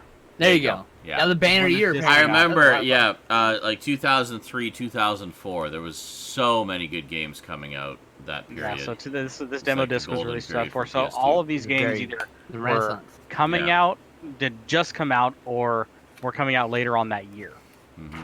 So yeah, 2004. That's, let's say, there was one of those cases that were just literally held plastic. Just sheer will of the plastic. It was being held together. So the next one we have here is volume 13. Stoudman showed off his. You can't see this guy. Stoudman showed off. So here's volume 13. Okay. Let's try out some of the upcoming releases. And this one, not as many, but it has the original. It has God of War, MLB 06. It has the demo for the iToy Anti-Grav game. Did that game ever come out? Oh yeah, it did. Oh, did? Okay, I don't think I've ever seen the cover. Let's see. This got a game called Stolen, Juiced, Delta Force, Black Hawk Down. Juiced is a racing game, if I remember correctly. Yeah, if I remember that correctly, yeah. Yeah, like it's got like I think it was like one of the last. If I remember correctly, isn't it one of the last of that? What is that name? Of that company? Fuck. They were they were like a banner company, and then they. Yeah. Like budget company. I can't remember something to J. Not Gillesco. It wasn't Gillesco. Oh, Jellico? No. It wasn't. God, it was something else though. But anyway, it also has Lego Star Wars, Fight Night Round 2, and Cold Winter. God, does anyone remember Cold Winter? Never heard of it. I think I have it. No. Cold Winter. Oh no, I'm thinking of Snowblind. I'm thinking of Project Snowblind. Oh, Project Snowblind. Yeah. I always get those two mixed up. I've heard of Cold Winter. I don't know if I actually have it. I went kind of game buying crazy when the PS2 was being phased out and everything. That's usually when to do it, you know. So this next one is pretty interesting. Totally. This is, let's see, what was that one? Volume, it was volume 12. Here's volume 13. Volume 13 has Shadow of the Colossus, Sly 3 Honor Among Thieves, Nice. Jack X Combat Racing, Ratchet Deadlocked. Oh, it's all the last games of those franchises on the PS2. Yeah, Wow. yeah, this was, I think this was what, late 2004, early 2005. Yeah, so it's getting Because right it had to the demo end. of Shadow of the Colossus, because this was the end of the PS2's initial life run. Pretty much. Yeah. Yeah, Ratchet Deadlock, NHL, NHL 2006, so it would always be the year after. Yeah. Year of or year after. Tiger Woods PG Tour 06, Burnout Revenge, We Love Katamari. It has the Peter Jackson's King Kong game on it. Which, by the way, is actually a pretty good game. Yes, the game it has is. no health bars. Chronicles of Narnia and Karaoke Revolution Party. Fucking A. That King Kong game is actually really good. It's got there's some issues with detection, but it's this one here I actually remember having. This is one of the ones that actually made me buy this collection because I recognize the box. Nice. This is from it even has the Canadian price. Awesome. $10. $10. This is from summer of 2002 for the PlayStation 2, and it had Parappa the Rapper 2. Yes. Jack and Daxter, the Precursor Legacy, the very first one. It has. This is the one that I played that had Frequency on it. Hot Shot Golf 3, Half-Life, Time Splitters 2, Crash Bandicoot: The Wrath of Cortex, Freak Style, Star Wars Jedi Starfighter, and it had videos, just videos, of SOCOM, U.S. Navy SEALs, and Kingdom Hearts. I played so many of those games you just listed. I know. Like I said, this right here, this specific disc, I think I talked about like 2 or 3 weeks ago about how I said there were demo discs when I played when I was younger that introduced me to most of my collection that I have now. This was one of those discs. Oh, yeah. I still have all the demo discs. There was a couple of different types. There was the ones that original PlayStation Magazine put out. PlayStation Underground. Which was much like that, where it was actually playable demos and stuff. And then there was PlayStation Magazine, which was just a DVD of trailers. So and we had like trailers, reviews, behind the scenes stuff, codes and tips and stuff like that. So between the two of them, I have like a stack of these old discs. Actually, this shelf behind those doors, running from end to end, is a mix of PlayStation Underground Magazine and PC Gamer. Nice. I gotta bring them out and show you guys one of these days. Yeah, I should bring mine out. That's I don't want to bring them out all at once because it's literally holding this cabinet down, and there's so fucking many. I might do like a. I was gonna say I might do a video, like a closer look at them. There's other ones in there. There's like Xbox Game Magazine in there. I think some old '90s episodes of Boy's Life that are in there too. When we finally move into the apartment, I can go through my entire magazine and all that. I'll go through the collection. We'll start some videos again. I still gotta find my Swamp Thing and Man Thing comics. They're buried away in a box somewhere. I'll go through all my comics too. The next one here's Winter of 2002. Hey, I see Sly in the front. Yay! And some of these just had awesome, like, that's all. You're actually going in reverse order, I think, because these are older. Well, no, not really, because the next two are Summer and Winter of 03. Okay, never mind. Going in sideways order. I went 11, 10, 11, 12, 13, and then 2002 to 2003. Yeah, I was going to say, because some were numbered and some were... The last one you had like the first Jack and Daxter on it, but then the one before that had the last Jack and Daxter on it. Yeah, because one were the later numbered volumes, and these were just like the summer release, winter summer release. Yeah. So yeah, winter of 2002, we had the original Sly Cooper and the Thievius Raccoonus, the original Ratchet and Clank. Ratchet Clank, baby. Ratchet Clank. Wild Arms 3, Tony Hawk Pro Skater 4, Street Hoops, and Stuntman. Stuntman on it. So Stuntman. I remember that was actually one, vaguely. Good premise on that one. Yeah, I like the idea of it. I never got to play it. No, I think I probably saw a demo of it, but I recognize. All right, so here's summer of 2003. Hey. Jam pack. So we have War of the Monsters, Mm-hmm. Oh, I want that game so bad. Yeah, the sequel to Frequency, we have Amplitude. Nice. Amplitude. I remember that one a little bit more. ATV Off-Road Fury 2. Mm-hmm. A lot of people don't remember this one, but it was literally like the spiritual sequel to Jet Moto. Jet X2O. Okay. Not Yeah, it familiar was with it. literally, look it up. Like there's a modern version of it.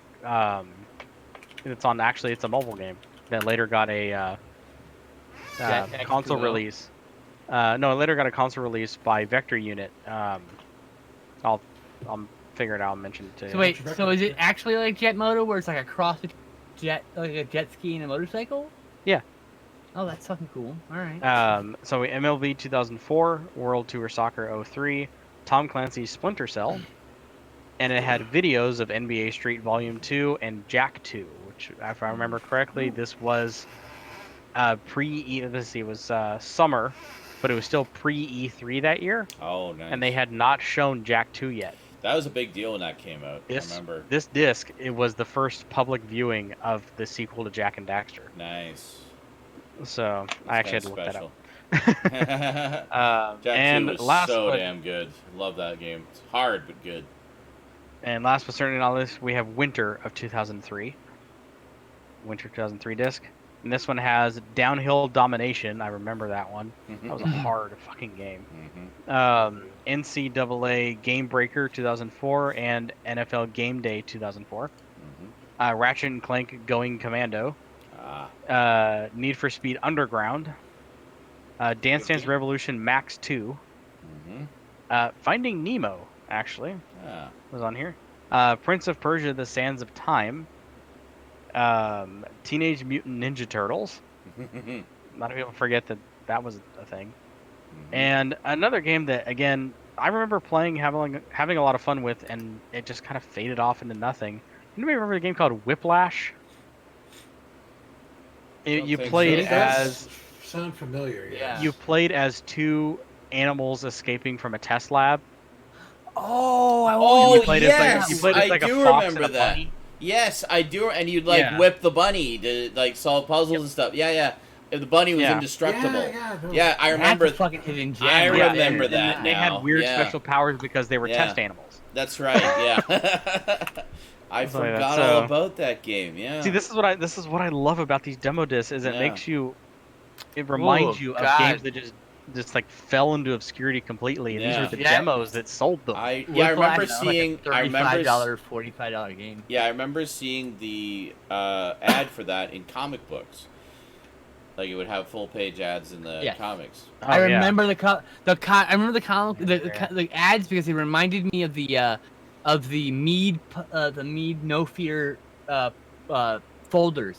It was that kind of style. It was of, very, kind of like- Oh yeah, photorealistic everything was painting very Yeah. and cartoonish. I like that style of I art. wish it was. I bet it was the same artist. I just Show don't you. know who the artist You can't really is. see that. Yeah. But yeah, everything's very over stylized. Like it kind of reminds me Yeah. of I would say it kind of reminds me of the game Whacked. Yeah. For the Xbox, where everything was just like almost disturbingly over exaggerated, and Random pig, Shark- put him in yeah. a can. Scrapple. Oh my god. Wrong keyboard. and Scrapple. I had that going through my head randomly last week. That's why I just started. Find copies of of Whiplash for disc only for like $15, $10, but like like boxed versions are 25, 30. It seems like you guys in Canada got a physical release. And I don't think we ever got one here. No, in we the States. did because I remember it. I've only seen Canadian and UK sources. I'm no joking. Really? Yeah, it's so weird. I mean, because Maybe these this are is not really- these are not UK discs. These are SLUS, No. NTSC. Well, Canada disc would be the same. It's just North America, but the same disc. But it's just, I think maybe we just got a smaller release here because they have a different disc label for the UK and the North America. Here we go. Yeah, again, another reason why I It's interesting. No, it's cool. love. There's Whiplash. Demo. There's the original ad for Whiplash. Yeah, it's like that kind of style. So right? it's just like- no rules style. Just like hucks, they're attached by a chain, and the guy, the fox, just like hucks the bunny at shit too. Yeah. To like bust through walls or grab onto things or whatever. But yeah, I remember seeing this ad. I guess it probably wasn't in comics. I don't think I was collecting comics at the time, but it would have been in magazines, like probably one of the PlayStation magazines I was buying. And I thought it just looked wild. Like I really liked the idea of it, but I never got around to playing it. So yeah, this will definitely be one of my. Good stuff. I'm gonna hunt for it. Yeah, for sure. I got some hunting to do. It'd be nice if it became available again digitally for us to enjoy. Oh, I want to get that Jaws Unleashed game. That was the other one. Maybe on PS4, get a nice 1080p up-rendered version. But this is 8 of them. Like I said, there were 15 in total for the PlayStation 2 specifically that were ever produced. Before PlayStation Underground went the way of the dodo. Yeah. And it even spawns back, like, I'm going to start collecting the original PlayStation ones. Because I do remember getting a lot of those, too. PlayStation Underground, it was called. Yeah, I mean, like people. I mean, like the whole idea was that a lot of people remember PlayStation Underground for the PS2, not realizing that PlayStation Underground had been going since the early '90s. Like the I PS1. had the purple and black, or mid '90s. Sorry, when the original PlayStation came out, not long after the PlayStation came out, they started their magazine service. Yeah. So there's some 1998, 1999 PlayStation Underground demo discs. Yeah. There's a demo disc. I think it's the very first volume. I think that's going to be my next big thing. Actually, when I was looking into it, is I'm going to start collecting demo discs, just multiple consoles. Like Xbox Ones. And like you say, it's a nice way to get kind of a sampling of a lot of stuff that you're either nostalgic about or maybe you've never heard of before. Yeah, it's funny, you know? actually.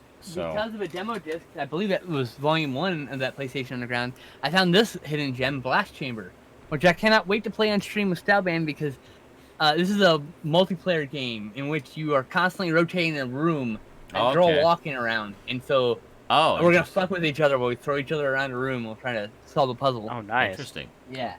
But it's a random hidden gem I found in one of those PlayStation Underground. But I guess one of my holy grail demo discs, if I were to find, would be the GameCube kiosk demos.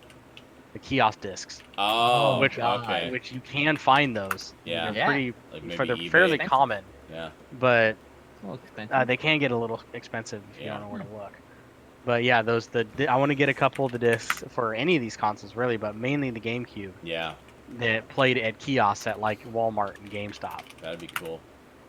They just had a bunch of playable demos on it and had a nice, like, beautiful demo loop playing of like a bunch of different games. Yeah.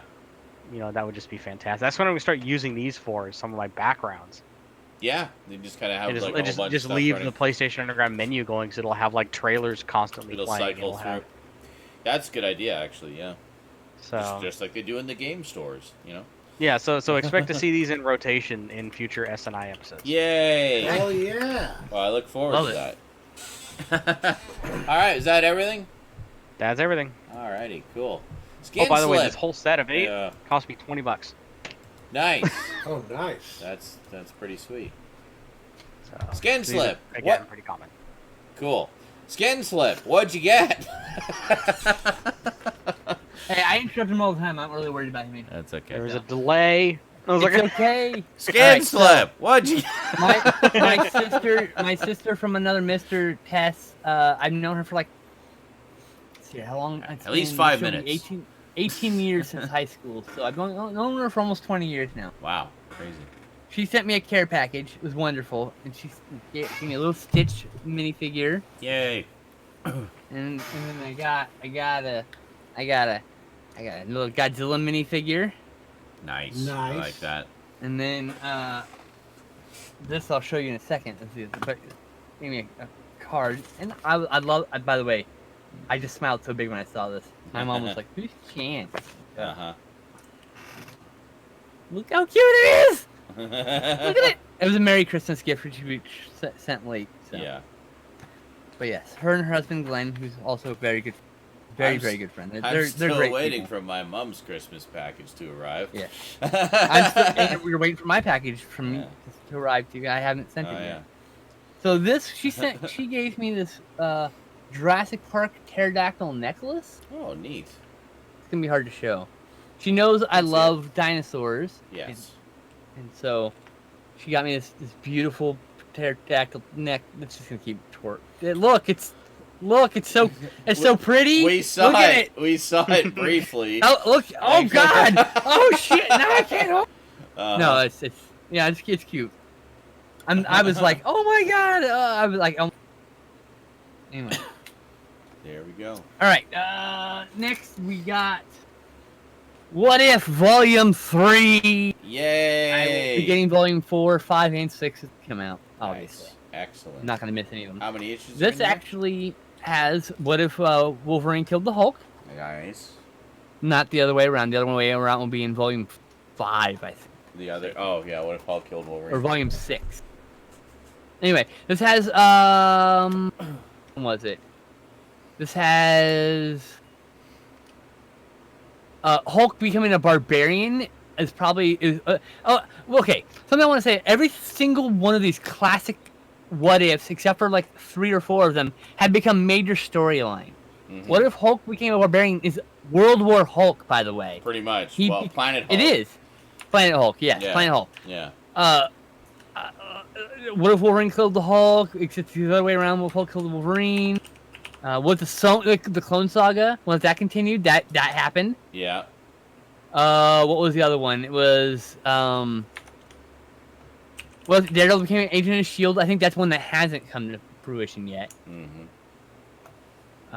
What if Phoenix had not died? That has happened more than once. Yes. Captain America has not become president yet. That's the only other thing. But, a good chunk of them from the original series have become, like, actual storylines. It's kind of wild. Mm-hmm. I'm waiting for Captain America to become president. That's the next step, I think. And then I got Executioner's Song. So, if you'll remember, when we looked at the Examinations trade for X Factor, lots of X's here in the statement. Yes. We noted that part 3 of Executioner Saga was in that. Well, I'm happy to note that every single story of Executioner Saga is in this volume, at least. Does that include the ones that were in the other book? Like, yes. Okay. It overlaps, and I imagine the X-Men volume will have the X-Men issues. That's fine. That's good. And the Wolverine issues and such. I don't mind when they do that because it keeps the story together. You're gonna get overlap of 6 issues in your X-Men trade when they get to that part. Yeah. So. That's okay. And when they finally do New Warriors. Yeah. New Warriors. I've had similar overlap with I think volume 2 of Tomb of Dracula has like 4 issues of Werewolf by Night and 2. Oh yeah. Or no, it has like 2 issues of Werewolf by Night, I think, and like 4 issues of Monster Frankenstein in it. And I'm like, okay, I guess I'll reread these, so now I get the Tomb of Dracula lead-up context, Yeah, when I hit that in the story, there's a crossover here, I put a bookmark, and I go read the other book until I reach that crossover, put a bookmark, and then I read them, and I'm kind of going in parallel, because I'm weird like that. You don't have the Monster Frankenstein one, though, do you? Or do you? I wish I had Monster Frankenstein. I just so good. I need that in the Marvel Horror volume. That one really did not get the recognition it deserved. I thought it was really good. I enjoyed it immensely. Yes. That was all my pickups, by the way. Yeah. Oh, okay. Cool. Yeah, didn't get a lot of stuff. Like, I 4. I thought you had 5 for some reason. That was 5 things. 2 comics, 2 minifigures, and all right, never mind. Okay. 5 things. I can count. Hi. I am dominating the screen like an egomaniac. What is a memory? Go back down to the small screen. I mean, I guess I could do that to show things, but except for some reason my other camera is reversed for me. Not for them, but for me. I was saying you can look at yourself. I can look at myself backwards, yeah. Egomaniac. Egomaniac. Lego my ego. So, these are all gifts, but they were kind of anonymous donations to the gamingness. Because of course I've been playing a lot of games on Twitch. The person who sent them knows who they are. I know who they are, and thank you very much. I thanked them on stream, but I wanted to put it on SNI here because I can't really do it as a pickup video, but I wanted to do it here at least. So we got these all from the same person. We got Star Wars Jedi Fallen Order, which of course I have been playing on the Monday marathons on Twitch. So there's a whole bunch of playthrough videos of this already up on Twitch that you can check out. And then I'm enjoying it immensely, by the way. It's a great game. Yes, it is kicking my ass a lot. Also got The Witcher 3 Wild Hunt, which I also have on Steam, but this is the complete edition, which I think actually has more DLC than what I have on the Steam version. So yeah. Probably, yeah. So we'll probably play this just because it's easier to play games on console. So. Hey, you're slacking. You're slacking. Read the French title, fucker. Huh? What? You're supposed to read the French title, you Oh, fuck. right. Sorry. Jedi Fallen Order doesn't have one. No, I know. The Witcher Wild Hunt. Complete Edition. Edition Complete. There you go. There you go. I'm like, don't fucking shortchange us, bitch. We subscribe for a reason. And then we got Crash Team Racing, Nitro Fueled. Very good. I still need to get the trilogy of the original trilogy remastered, but this is the sort of the kart racing game. So this is something that I think Rosie and I will enjoy playing once I get a second controller. But in the meantime, I really suck at these, so I'll definitely play this on stream at some point, and you can watch me suck at those kart games. I used to play. I used to play Mario Kart with my stepbrother, and he would always kick my ass. I have Mario Kart. Yeah, it was good. It was one of the N64 ones. It was a lot of fun. Oh, I had that one too. And then we got Pac-Man Championship Edition 2. I have one of the Pac-Man Championship Editions on PS3. I didn't actually know they did a PS4 version, so there you go. And this also includes the original arcade games, pixel-perfect translations of Galaga, Pac-Man, and Dig Dug.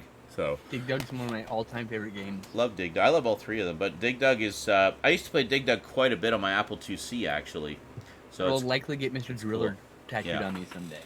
Yeah. And then finally, this is one that a lot of my Twitch viewers have been dying for me to play, and I said, I'd love to, but I don't have it. Well, now I do. Spider-Man. Got Spider-Man. Yeah. Game of the Year edition. The Game of the Year edition. So, Edition Jeu de l'année. Actually, I'm looking forward to you playing that. Yeah. So this includes all of the DLC. Some of it you do actually have to download. It's not included on the disc, but you get a code in with the game. Yeah. I know, it should all just be on the disc. Most Game of the Year editions just have everything. So it includes Marvel's Spider-Man: The City That Never Sleeps DLC with additional missions and challenges, or contenu téléchargeable avec des missions et des défis supplémentaires. There you go. I love your awful French, by the way. With that accent, you just killed like 30 French people. The New York Daily News says the Spider-Man game we've always wanted, le jeu de Spider-Man que nous attendions depuis toujours. It's definitely returned to form. Another 10 French people. And really solid Spider-Man 2 and 3. And Nerdist says one of the best games on the PS4. Period. Un des meilleurs jeux sur la PS4. Point final. Hyperbole. Point final is. I'm just waiting period. for it to go. Les douche grenade. Don't interrupt me when I'm doing my faux French. Save it till after. I thought you were done. No. Yeah, I thought it was the end of the sentence, and then you had like 3. No, you got to learn when it's a dramatic pause versus when it's the end of the sentence. I like to do dramatic pauses for comedic effect. Okay, this is funny. What's that? I don't know what that means. My friends have no sense of comic timing, and I hate it. No, our sense of comic timing is frustrating you immensely. Yes. Anyway, thank you, Anonymous Game Donator, for the anonymous game donation. And speaking of anonymous game donations, I have one that's not anonymous. Major Motoko sent me a little something on Steam here. I can't really show you Steam. Well, actually, yeah, I can. Hold on. I'll show you Steam over here. I'll just go small for a moment. Just hold on. Just hold your horses. Come on, Steam. Go, for fuck's sake. Hold on. Be patient. Oh, my God. Why are you updating again? I did this earlier today. Hold on. And something from Legally Blind Bamer just came in. Brain mush. Here we go. Holy crap, so many things coming in. Last couple days. Here we go. What? I said he's been frequenting my streams the last couple days. I appreciated it. Oh, I thought you were saying I was about to have a stroke. Okay, here we go. Oh my God, that Can game is one of I my favorites read of the all things time. on my screen, please? Thank you. Okay, so from Commander Shepard, aka Major Motoko, we have Okami HD, which is awesome. No, it's Okami according to the game itself. So 10 out of 10 game, by the way. yes, I've played. I have the original HD remaster on the PS3, but this one they did another HD remaster, which apparently looks even better, which I assume is this one. Even more HD remaster. Even more HD-ier. I absolutely accept the gift of Okami HD. Fantastic. 10 out of 10. And then we have Bulb Boy. We have Bulb Boy, which I've never heard of. Let's read it. It says, one gloomy night, Bulb Boy wakes suddenly from a frightening nightmare to discover that evil has overshadowed the Bulb House.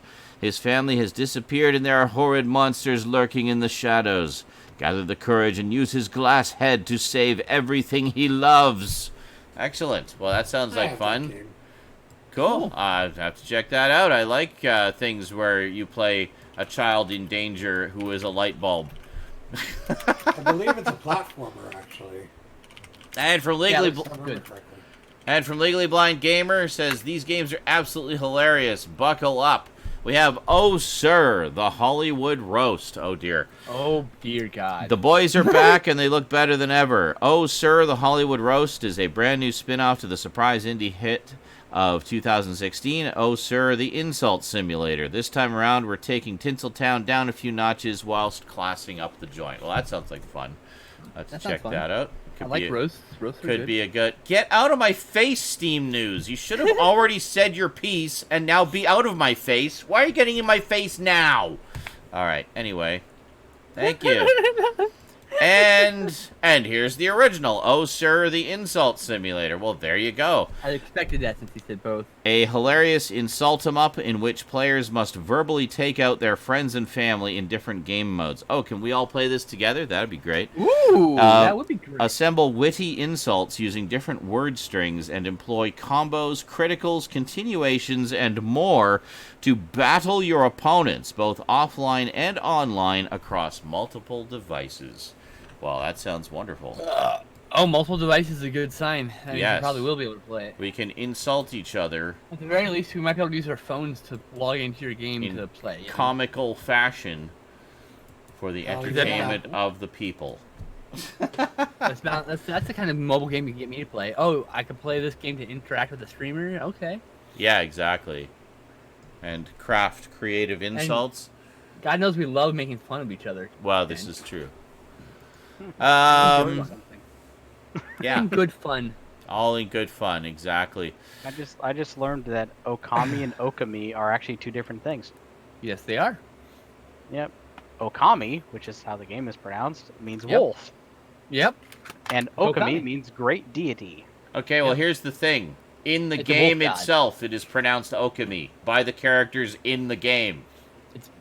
It is both a wolf and a god, technically. Well, it's it not is. Wrong It's a wolf god, essentially. Technically, my point is, technically, you can't say it wrong. One, you're calling it what it is, and the other thing I called it Okami forever until I played the game, and everything and everyone in the game pronounced it Okami. So that was. Yeah, I call it Okami. I don't care. That was it. Good. So I consider the game Apparently, itself to be the final word. I just found a list and people were creating puns. Oh, okay. I don't know. Wolf god. I just I go by what the thing itself tells me. If you just extend the O as Okami, it means large paper. And it's got a very cell-shaded look. So I mean, God, that's actually so the paper's kind of right too. I guess a little bit. That and the fact that in the major way you attack in the game is you pause and paint onto paper. Nice. Draven the Raven 23 says, I picked up the rest of J.M. DeMatteis' run on Spectacular Spider-Man that I've been meaning to get. Also got the first 3 trades of Ultimate Spider-Man. I have a hardcover of Ultimate Spider-Man that contains the contents of, I think, the first 2 or 3 trades. It's got more pages than the regular trades. It's like, I think it's the first 2 together. But I only have the 1 volume, sadly. I haven't sat down and read it, like, cover to cover, but I did flip through it to kind of see what they were doing. And I like the idea of it, how they're kind of retelling the familiar stories, but in kind of a fresh way, as it were. Yeah. It could have been a concept that fell flat on its face very easily, but I think they actually did a really nice job of it from what I saw. It looked pretty interesting. So, yeah. Yep. Mm-hmm. What yep. he said. Totally. Oh, now this Steam needs to... All the Steams need to update. Like, just fucking do it and get out of my face. Get out of my face. You do should it. Spend 5 more minutes bitching about Steam updates. Quietly in the background by yourself without intruding upon me at all. Movies. What movies did we watch this week? Anybody watch any movies? Just do it! We did. Make your dreams come true! Cool. Well, good. I'm glad you watched some movies.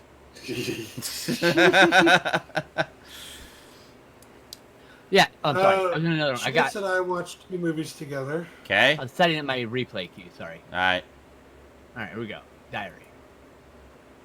We watched The Irishman for what felt like 19 hours. No, it was a really good movie. It was a really good movie, but it felt long at times. But That's what I I've feel heard. like It's a bit of a slow burn. I feel like we've gotten like 45 years. Daisy being told to keep his movie short.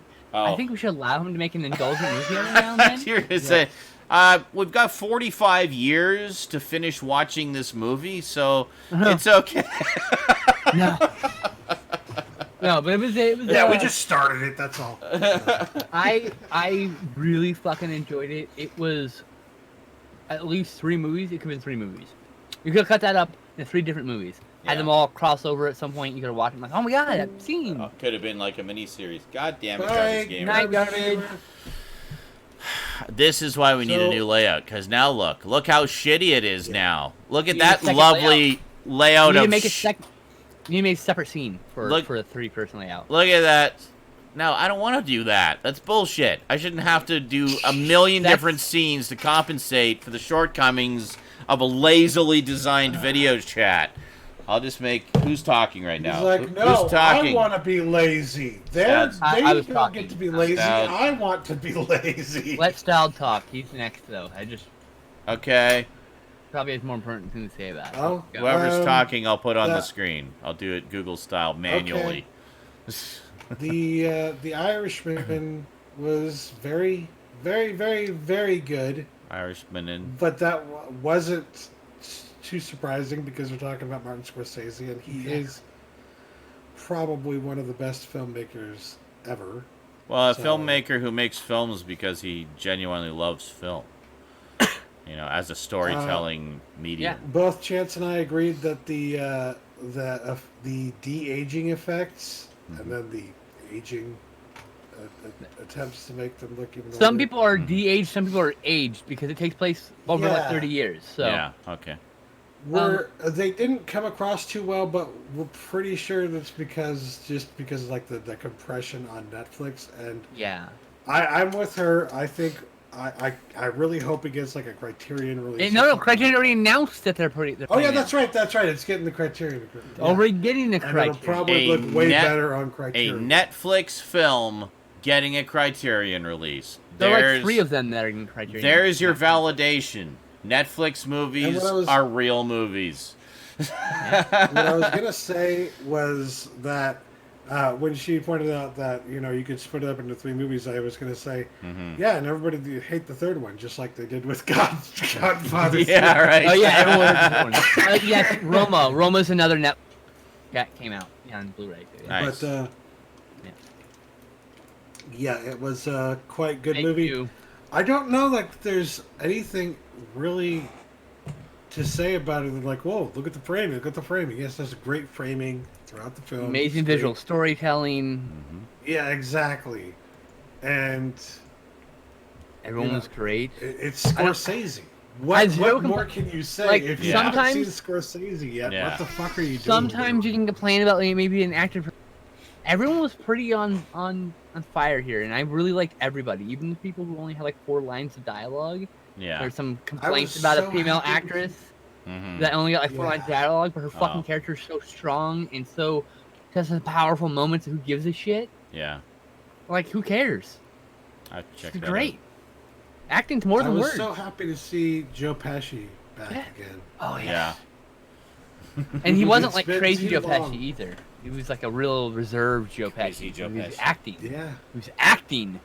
You know? Acting. Acting. So we followed up the Irishman. Mm-hmm.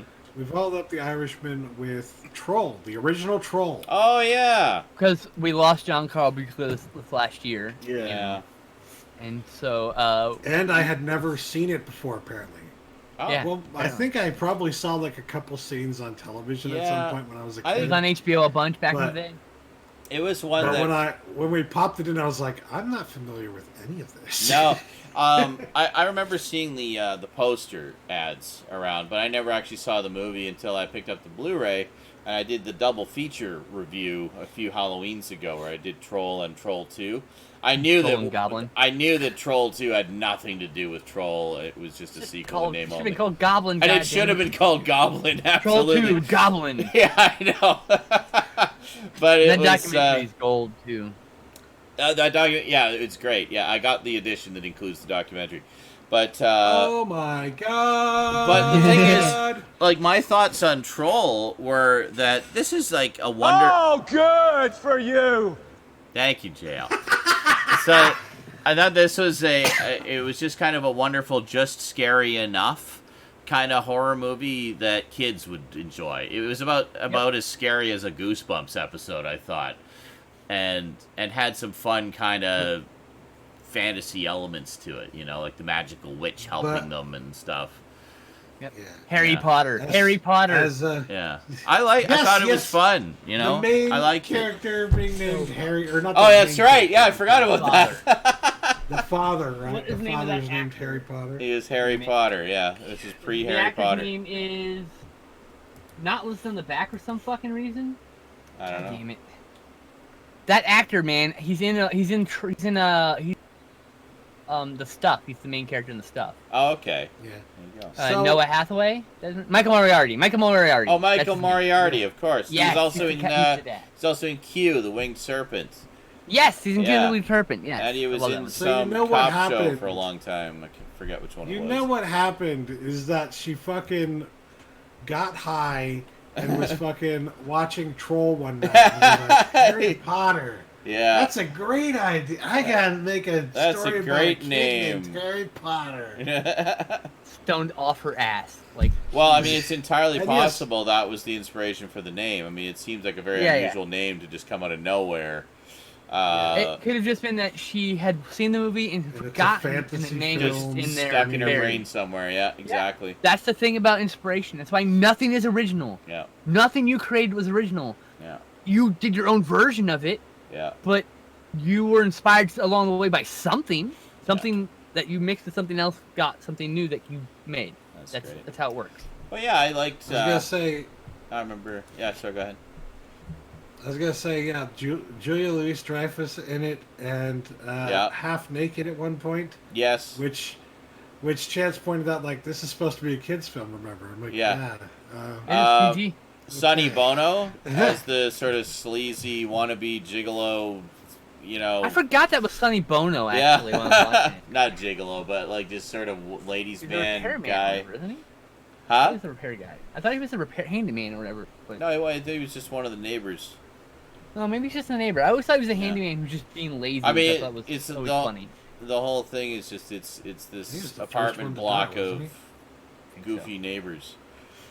Yeah, I mean, I loved the movie. I loved the effects in it, and Yeah, my I favorite thought part it was- is Oh, yeah. It was if a you lot of watch fun. it back to back with Ghoulies 1 and Ghoulies 2, you'll notice that John Carl Buechler did the effects for those. You're like, wait a minute, that looks like it's a ghoulie with some additional shit taped onto his face. It is. It's in fact a ghoulie with his bunch of trap and a wig on his head. Well, there you go. But yeah, I liked Troll. I felt like this is actually a good, fun movie. Yeah, There's nothing I thought so too. terrible about It's it. a Because true hidden gem. cheesy. Everyone remembers Troll 2. It but- gets overshadowed by Troll 2 as being, you know, Yeah. masterpiece of horribleness that it is. In its own right, has its own kind of art. They're both entertaining, but for completely different reasons and in completely different ways. Vastly different. I enjoyed both of them. And we also noticed that we're pretty sure that John Carl Buechler did the effects for Ernest Scared Stupid, because I'm pretty sure the troll is used in one scene in that movie also. It's a very similar looking troll. I'm 99% sure it's the same troll. Well, to be fair, as an extra troll. Iceman says the troll suit is pretty good compared to the goblins in Troll 2. Well, the goblins in Troll 2, it was literally Halloween masks. They went to the store and bought and repainted. That was it. Yep. It's literally Halloween masks and like very low budget movie. Just a freaking fur suit, and that was basically it. And little people, poor little people. And little people, yeah, in the costumes. But, alligators in the swears. In the swears, yeah. I don't know what that means. That's good. It's supposed to be alligators in the sewers. Oh, it's an easy line. That makes sense. Okay, sorry, I just not put two together. Okay. Alligators in the swears. I thought he was trying to say something else about swearing, maybe. And I was like, I don't. One of those words is wrong, but I thought it was funny. All right. Any other movies this week? No, that's the only thing we watched. That was the only. Did you watch anything, I Justin? saw some. Yeah. Oh, Stoud saw some. Okay. Later in the week, I attended like a viewing party from someone I follow on Twitch, right? Mm-hmm. And I was basically like writing, doing my job at the same time as I was watching. So I can't say that I really watched the movie because I wasn't always paying attention. Not watching a movie for not paying attention. I get it. Oh, good for you! I saw enough that I definitely want to get these movies and then watch them again. Yeah. And that would be both Maleficent movies. Oh, okay. Rosie has the first one, but not the second one. I likes it. was impressed by both of them. I actually like the first one a little bit better. The second one was also good, but for different reasons. I love Angelina Jolie so much. What I like about them, I can tell. They very much felt like a replacement for the Chronicles of Narnia movies in some ways. Yeah. Because there's a lot of like fantasy characters in them. You see fairies, the fae, you see earth elementals. You see all kinds of like fantasy figures in these movies. And they really feel like fantasy movies more than anything else. Yeah. And I also like that the characters actually have some pretty strong depth to them. So like, I mean, obviously it's based on Sleeping Beauty. Yeah. Obviously. So we know what happens in Sleeping Beauty, so it's I would assume most of you know what happens in Sleeping Beauty. So I hope. It's not a spoiler then to say that the girl is cursed for 16 years, and on her 16th birthday, she's gonna prick her finger on a spinning wheel. Yeah. So what's interesting to me though is that they managed to show Charlton Copley is the king. He plays the king in the movie, and he does a really good job of it. I've always loved his work. I first saw him in District 9. He's a great actor. District 9 was so good. I love District. I love all three. I need to watch that again. But it's interesting. He plays the way he plays the king. It's clear to me that he's gone through like 16 years of fucking torment, just trying to protect his daughter and make sure nothing happens to her, and burning all the spinning wheels and stuff. The torment for him has been fresh for 16 fucking years. Yeah. Now he did something to deserve that torment, but regardless, it sets up this whole thing at the end where, you know, his torment is fresh. Her torment isn't so much as fresh, but it's still just as tormenting as his, but because his is fresh, he can't let it go. And so, I don't know, it's a very in-depth character study of the king, I think, in that case. Interesting. Which you don't necessarily see in other takes on Sleeping Beauty. Yeah. So I really like that about it, that they actually kind of went in depth with some of the characters in the story. So, yeah, I liked Maleficent, and the second one also had some pretty in-depth characters, but it was more of like, I would say, a political kind of... You can read politically into that movie, is what I'll say. Okay. It's nice to see Michelle Pfeiffer in another movie, though, because she's always been the best Catwoman. She always will be the best Catwoman. Fuck yeah. Okay? Them spicy words. Yeah. She was, I always liked Michelle Pfeiffer anyway. One I need to rewatch, I've been meaning to rewatch, just haven't got around to it yet, is Wolf, with her and Jack Nicholson. And James Spader, actually, is in that one. It's a great movie. The movie has such promise and does not deliver. I strongly disagree. I think it delivers in spades.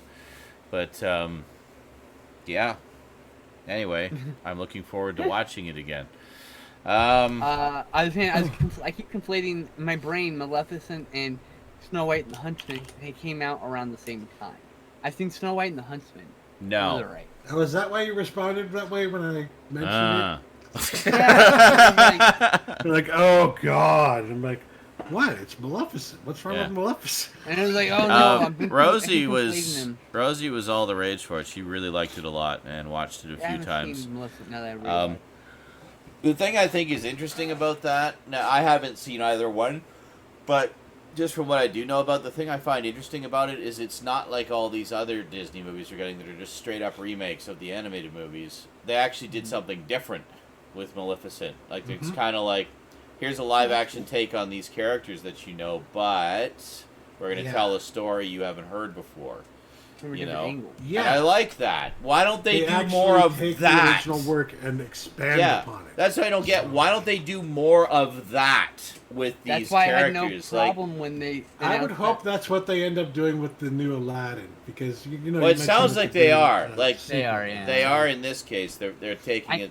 You know. I feel like that's how that Leatherface prequel was trying to do. Was trying to take it from a different angle at least. Yeah. I didn't think it succeeded, but it certainly tried. It wasn't bad. Everyone cracked on it, and I think that was a little unfair. It's definitely just a 6 out of 10, but like no, it's not JL. A 2 out of 10. Everyone calls. That's not what Jungle Book was like. No, you can't compare Jungle Book to Maleficent. No. You just want to talk about Jungle Book. Jungle Book was a great. It's a great example of a good, just yet another adaptation of the same and Jungle Book's based on a fucking book too. Yeah, but it's not. It's just it doesn't expand upon the fucking thing as much as like Maleficent does. No, it's just the Jungle Book again. Just different here. The same story. It's a bit of a different. It's a bit of a different take on it, but it's not that different. Yes. Isn't it like closer to the source material? Maybe. I don't know. I heard it was a good adaptation. I'm not a big fan of the Jungle Book, so I don't really care. I do want to see the live action. It's Jon Favreau, right? If I'm not mistaken. So that's the only reason I like it. Is it? So, yeah. Well, that's the reason I'd want to see it. Favreau. I do like Favreau. But if it wasn't Favreau, I'd probably skip it. Yeah. Wait, did Disney get Hamilton? What? That's interesting. I'm tired of clicking on this thing. Wow. Is that all the movies you guys watched this week? I think it is. Yes. Yeah. Okay. All right. So, hold on. There. Just resize the creaky clown. So for me, did I talk about The Shining last week? I think I did. Yes, I did. I rewatched The Shining last week. So this week, I didn't watch a ton of movies, but I did watch 3 that have been sitting on my shelf for a little while. I'm a huge fan of the TV series that this was originally based on, and just the character and everything. Oh, wait a minute. There's a 4th movie. There's a 4th movie I watched. Hold on. I knew I was missing something. Abandoned Ship. We're doing movies tomorrow, Justin? And it actually ties into these, and I didn't even realize it tied into these until I sat down and watched it. I was like, hey, wait a minute. 11 p.m.?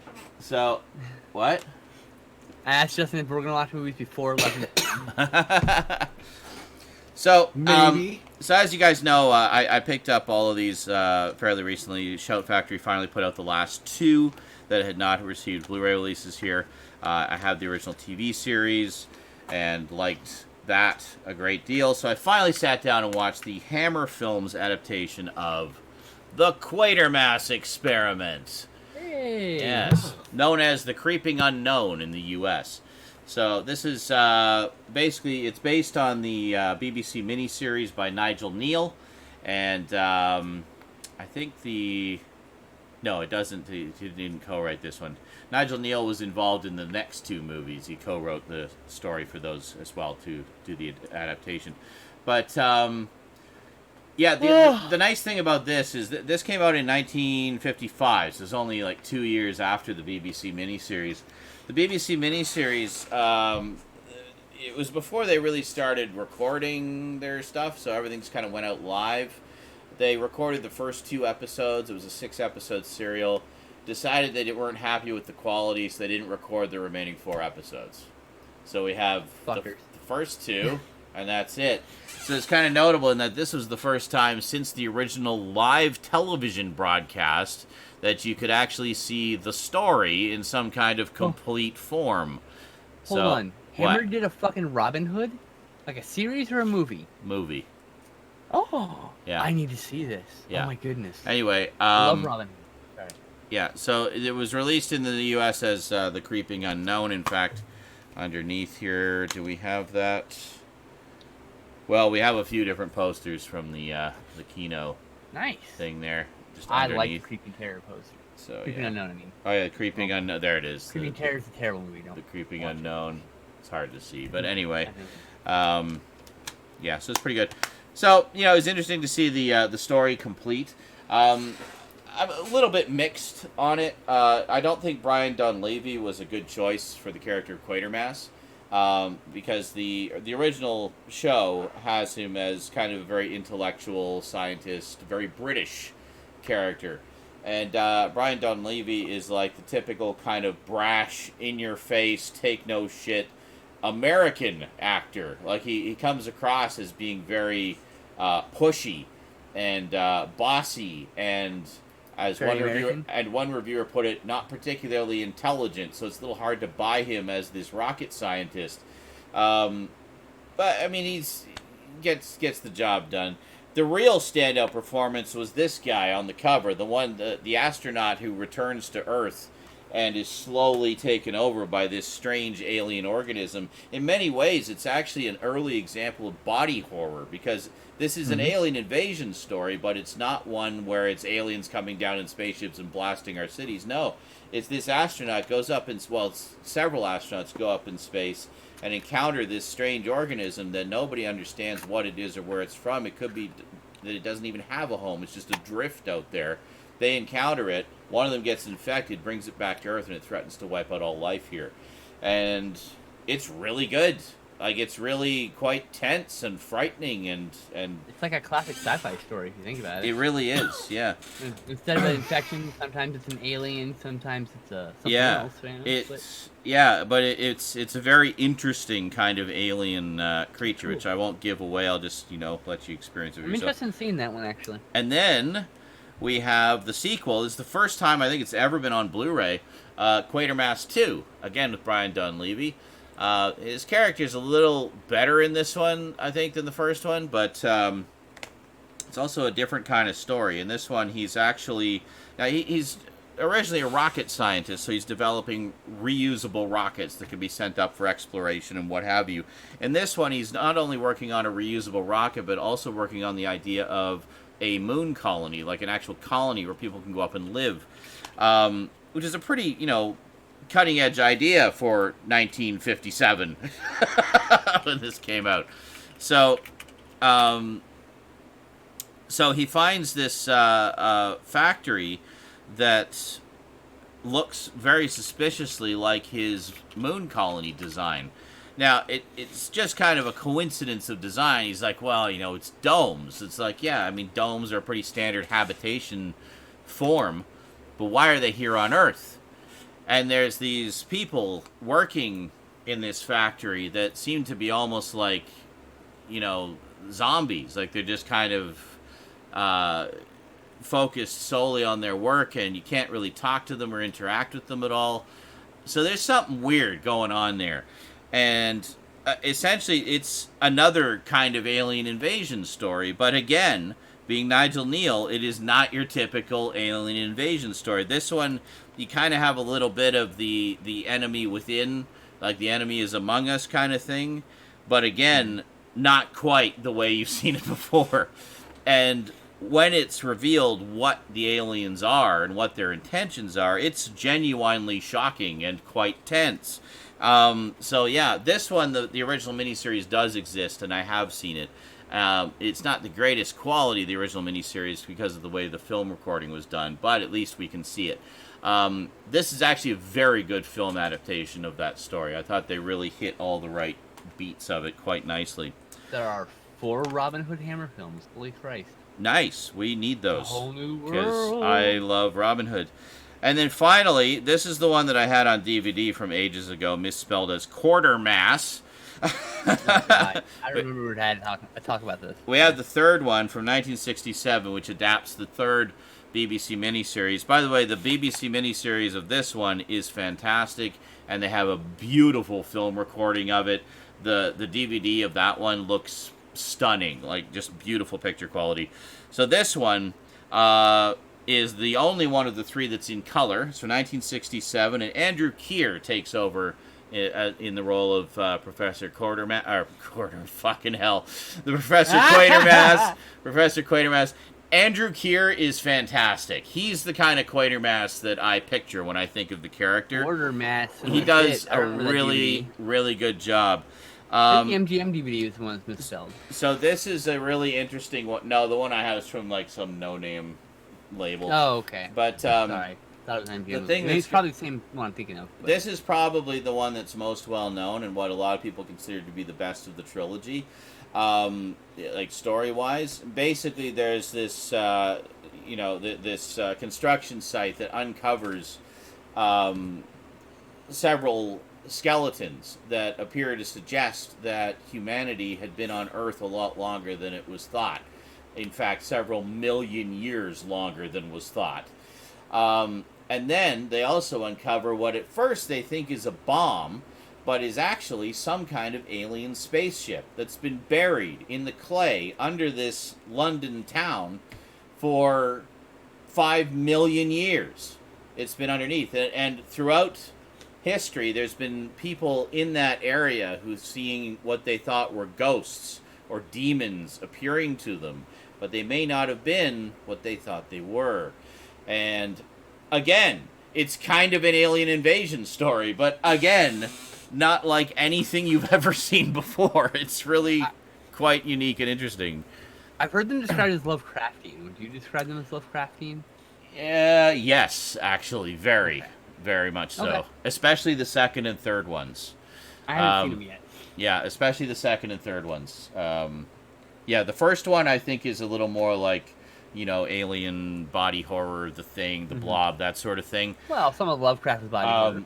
But the second and third ones, I'd say, are definitely more Lovecraftian in terms of, the types of creatures they are and what they are and how they work and things like that. So then finally, I watched, I was kind of in the mood for, this is kind of my journey through the origins of Hammer horror, where it's like, this is before all of the, the Dracula and Frankenstein stuff took off. It was when Quatermass II came out. That same year, actually, was when Curse of Frankenstein came out, and it kind of changed things. But also that same year, they put out The Abominable Snowman of the Himalayas. Starring Peter Cushing. And little did I know, this is also written by Nigel Neal, the writer and creator of all of the Quatermass stories. Damn. And came out the same year as the second one. So I guess they'd had some moderate success at the Quatermass movies, so they were like, yeah, let's do another one of those. This is also based on a BBC production. There was a series, the BBC Sunday Theatre, which would have like a feature-length adaptation of something or original film. The version, you guys might remember when we watched 1984. It was an old BBC version of 1984 starring Peter Cushing. That was from the BBC Sunday Theatre. In fact, the week before 1984 was this. The original BBC version of this was called The Creature. And Okay, then. Yeah, so they basically got Nigel Neal to adapt his own teleplay into a screenplay, and they made a movie of it, also starring Peter Cushing. He was in the TV version as well. This is really interesting because, of course, I think a lot of people go into this movie with the wrong sort of mindset. They're expecting it to be a rampaging monster movie, much like Hammer's later stuff.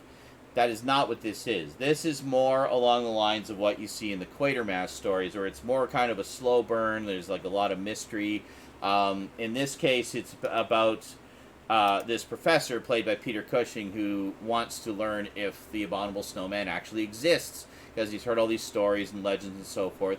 And then he gets an expedition led by a brash American, played by Forrest Tucker. Forrest Tucker from F Troop, famous actor. Now, in this case, the character's supposed to be a brash, in-your-face, rude, obnoxious, arrogant American, perfectly played by Forrest Tucker. Like, that is absolute stroke of genius casting, and the two of them butting heads together is just fantastic. So what it really is it's this slow burn, character-driven movie with this underlying mystery of the monster out in the wilderness somewhere, and the stories of what's happened to previous expeditions and the evidence they found and stuff. Yes, you do eventually see the monster and stuff, but it's not a monster movie. And that's what a lot of people don't seem to understand. It's more about the mystery and the intrigue and the characters and how, they're dealing with each other as well as trying to just find the monster. I really liked it a lot, actually. I really enjoyed it a lot. And that's one I will definitely watch again. One thing I have to say about the Blu-ray, apparently they did not get a full HD print. So they used as much of the HD as they could and then dropped in the missing scenes or shots from an SD source. So there are a few SD source shots in there. Now, some people have been complaining about how Scream Factory handled that, because as a bonus, they actually include the full HD print that they were sent, uncut. With the missing bits. There's about 5 minutes of shots missing from the HD print. And what some people have said in watching both is there was more material on the HD print that they could have used. But instead, like if it's a single shot, for example, where say half of it exists in HD and the other half is SD, they would use all SD for that to keep it a uniform look. And so it wouldn't be a jarring transition, I guess, mid-shot. I personally disagree with that, and I feel if they just do a 10-frame dissolve at the transition point, that makes it not a jarring transition and means you're using way more of the HD footage. It's a bad move. I think it's a bad move, and that's not how It's not how I would have done it. So yeah, but that said, at least it's nice to have the movie complete. The only other complaint I have is there's no mention of that anywhere on the packaging, that it's a composite print like that. They don't mention it. They don't mention that they have the alternate cut as well. I think they should have been a little more transparent about that, because first I heard about it was when I hit play and there was a disclaimer at the beginning of the movie. I mean, honestly, I would have bought it either way, because it's kind of a rarity as far as the early Hammer films go. And I think kind of a necessity if you're looking to get the definitive collection of their horror pantheon. And unintentionally makes a great companion piece to the Quatermass movies. It was total fluke. Like, it was totally by chance. I just wanted to watch these, and I'm like, oh, I'm going to watch this, too, because I haven't seen it yet. And it's, like, the same people. It's even the same director. Yeah, it's Val Guest. Val Guest and Nigel Neal, who did all the Quatermass movies together. So, yeah. Except for, I think there was one. Yeah, the third one was Roy Ward Baker.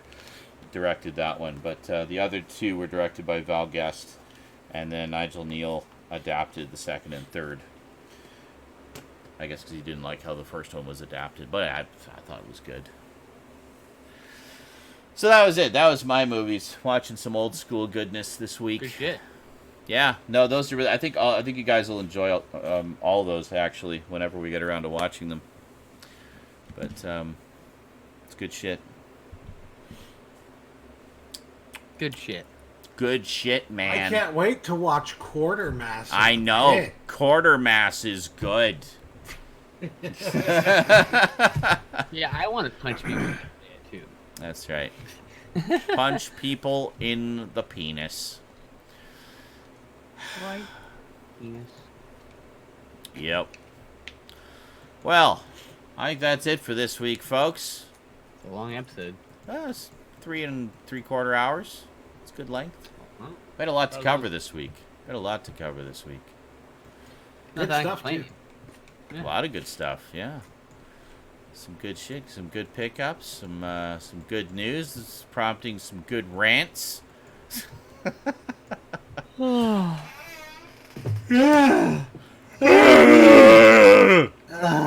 Mine wasn't real. I'm not tired. You're so full of shit. Well, those of you on Twitch, stick around. I'm gonna come back and play some Fork Knife in a little bit because I still got some challenges to grind out, and we're running out of time because some of the challenges are going away in a couple of days. So I don't want to miss out on the goodies, the free goodies that I want to get. So, yeah.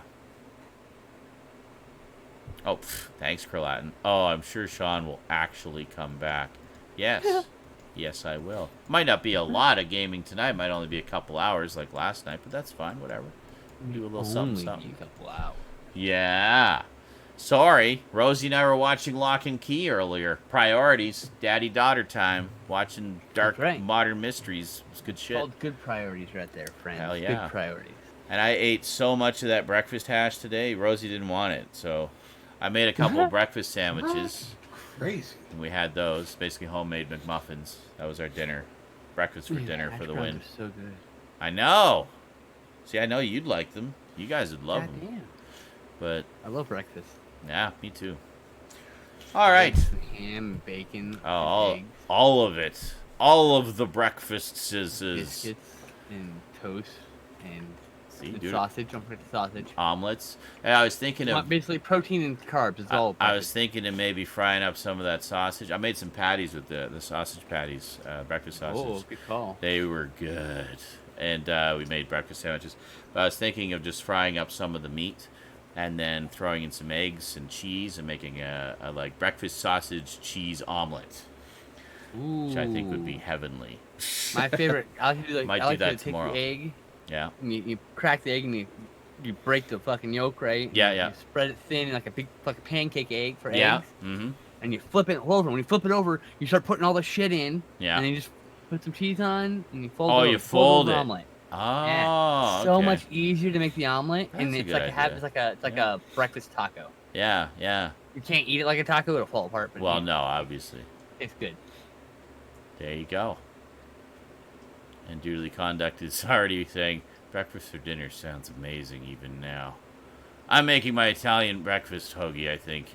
Well, there you go. Oh, enjoy it. Awesome, dude. Got everybody in a breakfast mode. All right. Catch you later, folks. Thanks for watching. Those of you on Twitch, stick around. I'll be back in about 20 minutes or so. Just going to take a short break and make some coffee. Yeah, and those of you on YouTube or on Twitch watching the repeat, thanks for watching. Hope you had a good time, and we'll see you next time. Until then, sayonara. Bye.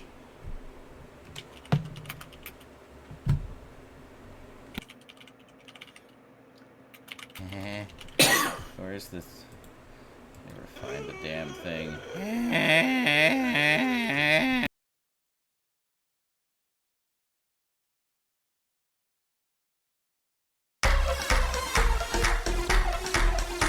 Prepara